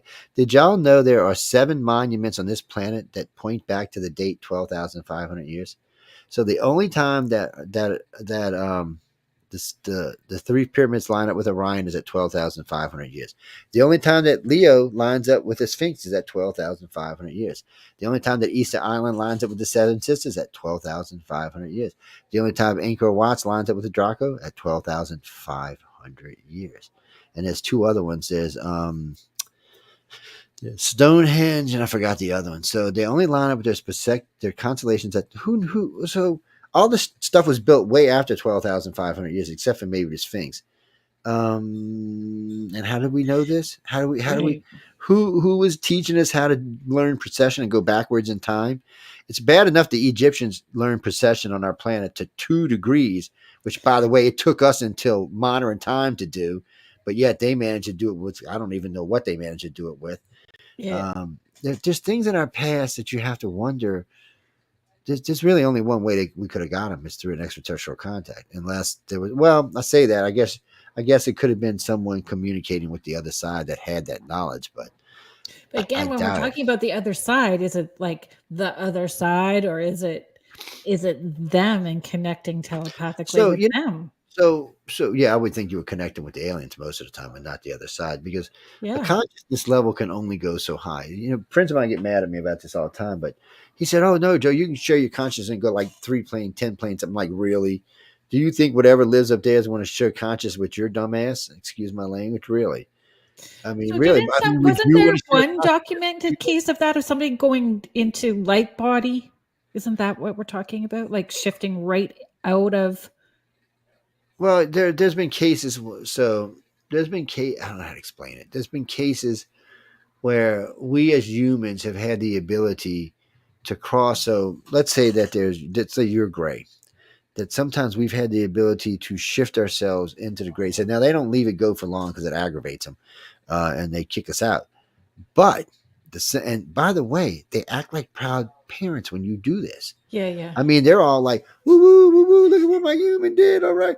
But still, they don't want you in their head for that long, because really, we're not quite ready for that yet. Some of us are, and some of us are getting there, but it's not that okay, Carolyn, you might be ready for it, but you may make the mistake of sharing with somebody else who's not. And that will offend them. They may even take the ability away from you if you do that. So, they want us. It's hard to make people understand. They really want us to move to that next plane. They want us. They want us to be like them. They want us to reach where we can see across dimensions, where we can understand things that we don't even know exist yet. They want us to be that race. It's just they know, like we want to know. We're just babies. I mean, think about it. The Greys are 1 billion years old. We're less than. So If you love us, we can go 2 million, but it's more like 200,000. I mean, and we're really just. lifting consciousness is moving out of ego. Like It when is you're moving out sitting of at ego. it's that 3D is all about self. It's all about self. So when you're lifting, when you're going up those conscious levels, it becomes more of that collective consciousness. Well, with the Greys, it's kind of weird because since they work in threes, they're always connected to each other. So an ego for them is a little different than the way we think of ego, because we think of ego as an individual. Right. They don't quite think of it like that. So they're kind of shifting around and sharing all the time. So let's say we did an experiment. I don't even know if I should tell you, but yeah, I'll tell you. Anyway, we decided, so we do experiments all the time, by the way. We go to Right. places we know where graves have been seen or other things or where there's activity. Well, we were near a NASA facility where we know there was been some serious activity. So we know people were being taken there. So our dumb selves went out there with 6 people. Now, what's weird about this is there's a camera pointing at the sky watching. There was a shooting stars that night, so you hear the 3 people in the front talking because they didn't see any of this going on, and then you hear the 3 people in the back flipping out. But the 3 people in the front, which were maybe 25 feet away, didn't hear any of this. So we decided one night that we were going to try to catch a gray. This is, by the way, people, I'm recommending you don't do this. Okay. So I took 3 of the best telepaths I knew that were in the organization, the very best. We got out there and we did it. We stopped him, cold in his tracks. And the next thing we knew, there was 2 other grays, and guess what happened? It was not nice. And the whole thing, because at that point they were tied in so hard they couldn't let go. So they were trying to fight the other 2, which was just a waste of time. Their abilities were so much stronger. And then when it was all said and done, because everybody was sick and puking and headaches and bleeding out of their noses and stuff, it was a horrible thing. And you can hear the whole thing on the damn tape, all of it. I mean, the whole thing that was going on, you can hear everybody talking, everybody screaming, you can hear all of it. But yet the 3 people in the front didn't hear a damn word, not even one word. They didn't hear one of them. They were Right. just talking about the shooting stars, like, look at how pretty shooting stars. I just could not believe that. Because I was watching all this go down, and then in the end, after they pretty much kind of beat the living crap out of the humans for doing this, they stopped, and I actually seen a smile. I've never seen a gray smile before. Just a little crack of a little. Just it was weird. At the tenacity of what you were trying to do. So basically he transmitted the message out. Not bad, nowhere near ready for this yet, but not bad. And he smiled, and the other 3, and then they just disappeared like they do in their little door that opens up and they disappear into it. It was an insane, but the whole thing's on tape. So people tell me, "Oh, that's not true." So, I'll let you listen to the tape. You can hear it for yourself. And it was insane. The whole thing was very intense. It was very insane. And so we've set up other experiments where we've tried to hold things in position because we know that we have these abilities, but you can't learn them if you don't use them. Well, this is what I'm saying. You use it or you Or lose lose it. it. Yeah. So I mean, in this case, it was insanity, is what it was. And then we went back a couple of weeks later, which, by the way, my wife still thinks this is funny. So we thought we were going to go over there and be smart ass one night. So we get out there, and there's all kind of contact going on. This is also near NASA. And we kept hearing what sounded like somebody just murdering a horse. I mean, it was just screaming at the top of its lungs. So then nothing. Next thing we're in the car driving, I think we stopped at Waffle House to eat. So she's laughing her ass off. Literally, my wife's laughing her ass off. My friend Gia is so petrified she can't even move. And I was just shivering. And still, so whatever happened flipped us all out. But Linda thought it was funny because she said, "I told y'all not to do this in the freaking first place." And she did. She laughed. And I was like, "Bitch, you better stop it." She just couldn't stop laughing. And the other one was just like, what the hell was that? Just stop by. And the other, Gia was just petrified. She would never go out there with us ever again. I mean, she was literally just petrified. And all I could think is, am I going to let somebody in my head to find out what the hell this was?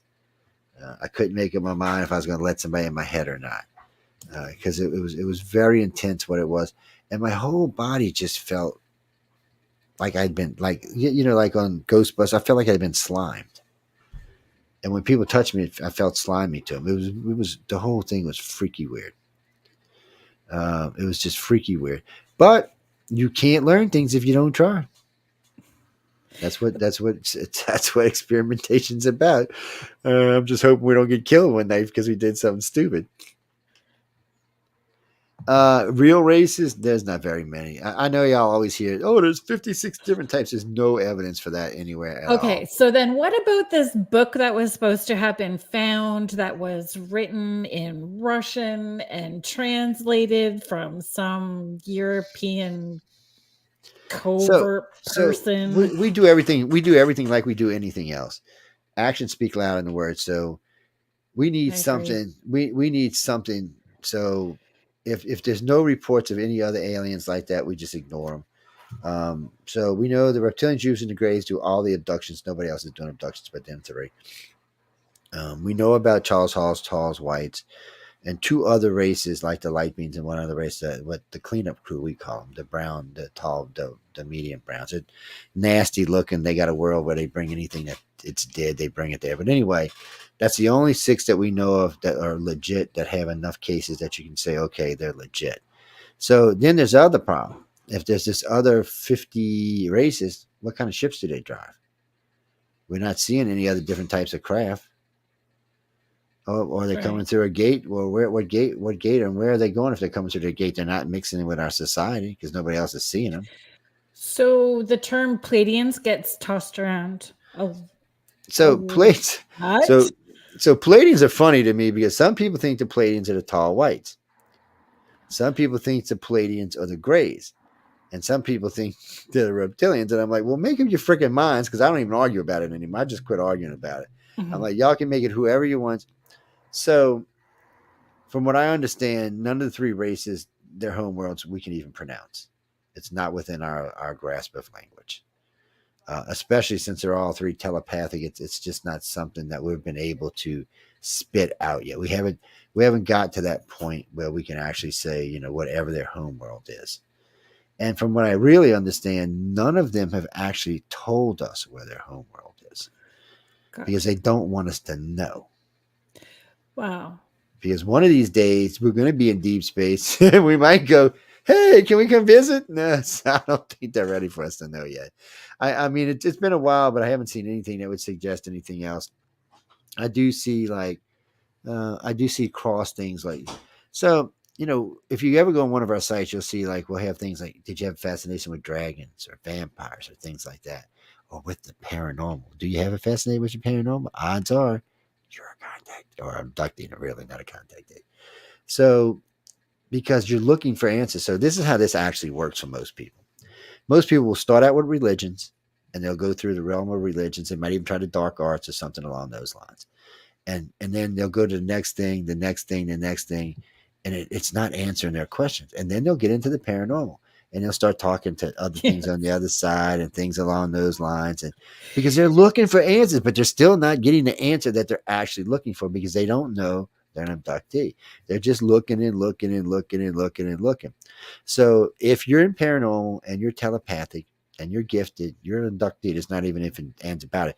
If I put you under, I would bet you $1,000 that you would come out as an abductee. It's it's just because we all have different ways of looking for answers. Yeah. We all do. And I really And do feel like you shift from the paranormal to talking more about consciousness and quantum physics, and you just keep elevating well, eventually. y'all know what a poltergeist is, right? So let me ask you: is a poltergeist paranormal? Well, okay, we can't use the paranormal word I because don't think that paranormal means poltergeist is anything per outside of the normal. So aliens would be paranormal too because they're out there. But anyway, so is a poltergeist from some aliens or from demons, or is it from aliens? Which one is it?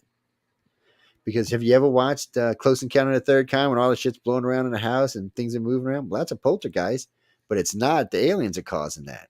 Mhm. So when it's a poltergeist, how do you know which one it is? Ooh, yeah, you don't really, do And you? but I've also seen where kids have done it, right? So that Yes, it's and that's a damn good point because it's kids. yeah, kids can, especially when a child is going through puberty, they can easily manifest these things in your house. Easily manifest these Yes. in your house. So then it's your children. Then it's not anything. It's not anything alien or demon. It's just your damn children going their abilities. But because they have those abilities, they're an abductee. Or that's it. Which is where a lot of aha moments came in when I last summer. Like it's really been a year of adjusting for sure, and But processing but stuff. I'm gonna tell you like I tell everybody else. You should always do what makes you feel as snug as a bug in the rug. Okay, I don't, I'm not here to convert people. People are, oh, you're Oh converting no. people. I'm not. I'm not. I said I'm just giving people more information than they already have. Because think about this: I ran the largest UFO paranormal network in the history of. I mean, until we converted to United Public Radio, if you typed anything UFO paranormal, we came up 5 pages, first 5 things. The only reason it changes because we've been moving to United Public Radio because I like to talk to other people like Pat Henry from Dragon Con or Rachel Maddow from Yeah. NBC or Mayor de Blasio, things like that. So I needed, because, first time I still remember this. I call it, who was it? Mitchell Keiko, Neil deGrasse Tyson, actually. I said, I'd Yeah. like you to come on UFO Paranormal Radio and talk on UFO Undercover. And I went, click. So we changed some stuff around because, I have a bachelor's in science and I like to geek out in science sometimes, which, by the way, unless you like science, don't ever listen to one of my science shows. I'm not trying to be mean, but Mitchio and I geeked out so much that we lost like a million people one night. It just we were talking about stepping stone theories. I introduced him to stepping stone, how we could get across the solar system because he was telling me, "Oh no, aliens can't get here." I said, "Well, wait a minute, Mitch. Let's talk about this for a minute." I said, "This is how we're going to do it. We're going to put a base in the moon. We're going to put a launching platform in zone L11, which is the one that runs straight down our solar system that picks up the solar wind. We're going to put one on Mars. We're going to put several in the asteroid belt. We're going to put one on Io and Europa. We're going to put one on Charon and Pluto. We're going to put one way out in the Oort cloud. When we get there, we're only 1.1 light years from Proxima Centauri, which is 3.8 light years from us. And then boom, we'll be there. So that's just stepping stones. We'll be just hopping along, hopping along, hopping along. So even though our galaxy is 160,000 light years, in 300,000 years, we can cross it twice. In 1,000,000 years, we can cross it 4 times. In 10 million years, we can cross it 20 times. So if you got an advanced race out there, they could have already explored the entire galaxy thousands of times over and never have broke light speed. See, that's the thing. You Right. don't have to have light speed to do it. It just makes it easier. And frankly, I don't think everything is light speed to start off with. I think some of this stuff may be light speed, but I think especially the Greys like to jump around because here's a little story for y'all. I know we're running short on time. Yep. This is how we found out that they learned from us, meaning that they stopped doing missing time and did something else. So we got a couple, Pensacola, Florida. They're at the hotel at 10:10. Okay, you see their car at 10:10. It's on the camera. It's in the parking lot. They leave at like 10 minutes 11. They go to the 7-Eleven. They stop in. They're videotaped. People remember them. There was shift change. They remember them coming in and buying because they were very chatty and talking about aliens and stuff. And then they left there and they drove to Navarre Beach and they parked their car in Navarre Beach and then they walked out to the beach where they had some weird experience. Okay. All right. Nothing big. So they go home. They're on their way home. They find a ticket wedged in between the seats, which the car was locked, which was weird anyway. But they find a ticket. The ticket is labeled 1010.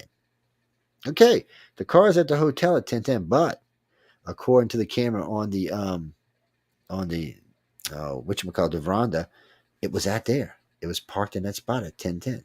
So cars in 2 places at the same time. Oh, they got it on video too, so there's no denying where it was. Yeah. So how did that happen? So what happened was the aliens picked them up and put them back an hour early. So we figured out what went on. So when we talked to the cop, I called the cop personally and I talked to the dispatcher. He said, "Oh no, it was 10:10. That's when he got there." And the girl at the 7-Eleven said, "Oh yeah, he came in and got his coffee at 10 o'clock." And then he went down and wrote a ticket. But yet that car, when you go look at it, at the Quality Inn where they were staying, was still there. Yeah. Yeah. Reality shifting. Yeah, so it shows you right there that the Greys not only had the ability to pull you out of time, they also had the ability to put you back ahead of Back. time, and Mhm. or at the same time. So they changed the way they did things because of us, not me personally, but all the researchers.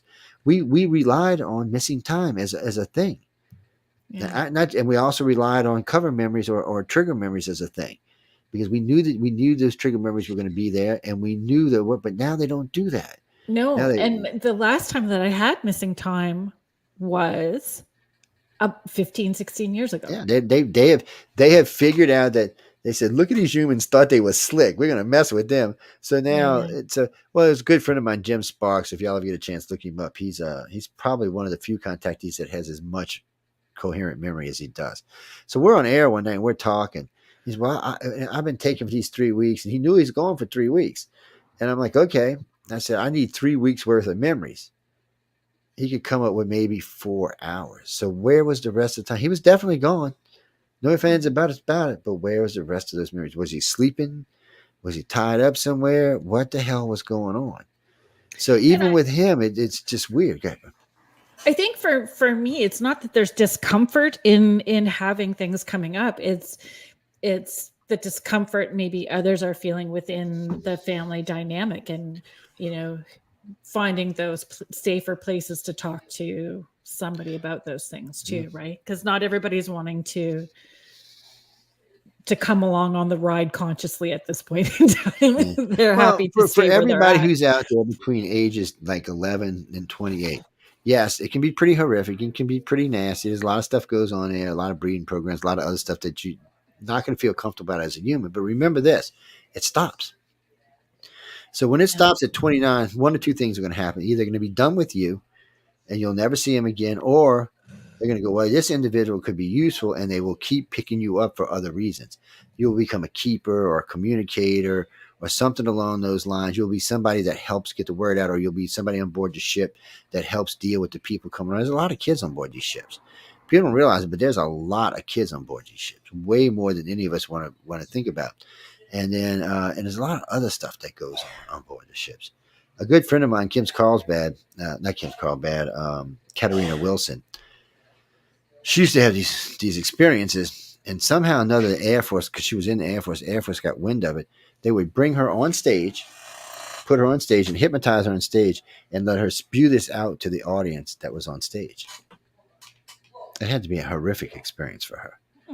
And then another friend of ours, who was the first black contactee, every time he would go by any scanner, whether it was grocery store, it beep, beep, go up, and it would give a code. You could actually get the code. We retrieved the code. It was kind of weird what the code meant to. We retrieved it, gets classified, but we retrieved it a couple of times. We were like, what the hell is going on here? So tracking devices are not aliens. Tracking devices are ours. We don't aliens can track you through your consciousness. They don't need to track you anyway. And if they do have one in you, it's one of the ones that moves around, and it's usually doing something else. It's usually fixing something or working on something. It's not usually the ones that usually set off things like that or track you down are ours. The government doesn't quite know how to do it yet, but the Greys can track you telepathically. They know where you are all the time. And you know that because if you're a true abductee or contactee, especially abductees, they will start to get this weird sense. Sometimes they feel it in the stomach, sometimes they feel it in the back of the neck, sometimes they feel it in their face, but they get this sense that's them. They're just checking on where you're at and what you're doing. They'll pop in, pop out, pop in, pop out. It's a weird thing, but you don't have to take my word for it. Experience for yourself is the best you can find out. I would say it's a thing. Okay, so we need to finish up here because Jeffrey's popping in. So I love you, Michelle. Sorry. We are grateful and appreciate. I say that to her every week. Michelle's fabulous. I'm grateful and I appreciate. The Grey Zone. If y'all ever get a chance, people, Michelle is one of the best researchers I've ever had the pleasure of working with, and she does fabulous. These shows are about all kind of different stuff, and she lets me squirrel out all night. Every now and then she'll say, "Okay, Squirrely, shut up for a minute. Let me talk." She's the only one who gets away with that, by the way. But she is a fabulous. Plus, she's an outstanding manager on the network. So she's just a lovely human being all the way around. So I'm really sorry, Tammy. We have to close up. We have to close up the show. But you can follow Joe along. Like, go to the ICAR website. Go to UFO. Yeah, well, UFO Undercover actually be back on. I was gone for a couple of 3 weeks, so it'll be back on track again. And I'm also lecturing all over the place. I'll start posting where I'm at. Not all the lectures are ufology, unfortunately. Some of them are other bad things we shouldn't talk about, but nothing alien appearing.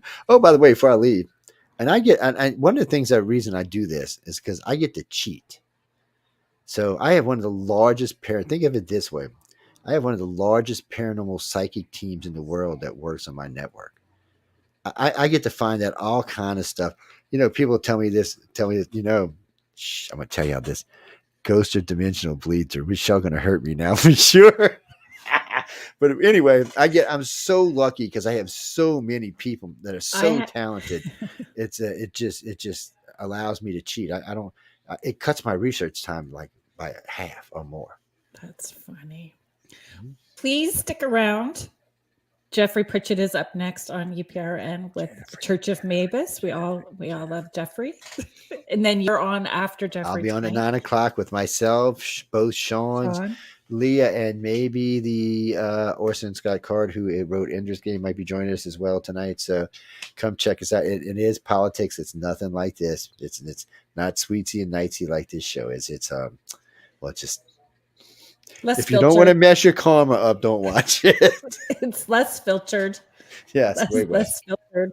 And next week on Spirit Switchboard, we're having my sister back on. She's everybody's favorite, actually. She's the favorite sibling.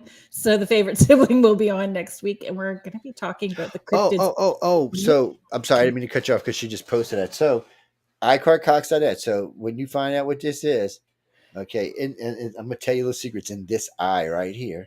If you find out what it is, you're only gonna be able to get it on Roku. But if you do, if you did the 20th, just when you send me what it is, send me your contact information. I will have it out in less than 3 days, and you'll have it in your hands. It's actually autographed by the. And speaking of that, I'm giving away something really nice tomorrow. So yeah, if y'all don't know this, so I go. You have to finish up. You need to do this. Oh well, hush on. I'll take the bite. See this? So I was out in California for the last 10 days with some of the best writers in the world and some of the best illustrators in the world. Well, this book is signed not just by the judges, not just by not just by the families, but all the winners as well. So it's very unique and very unique. So I'm only going to give one of them away because I always keep one for myself. Anyway, I'll shut up now. We need to go. Thank you very much, everybody, for joining in the chat and being a part of the show. We appreciate you and we're grateful for you. Thank you to the United Public Radio Network and the UFO Paranormal Radio Network, 105.3 and 107.7 FM New Orleans. Thank you so much, Joe, for being on the show tonight. Oh, I had a great time. Good night, everybody.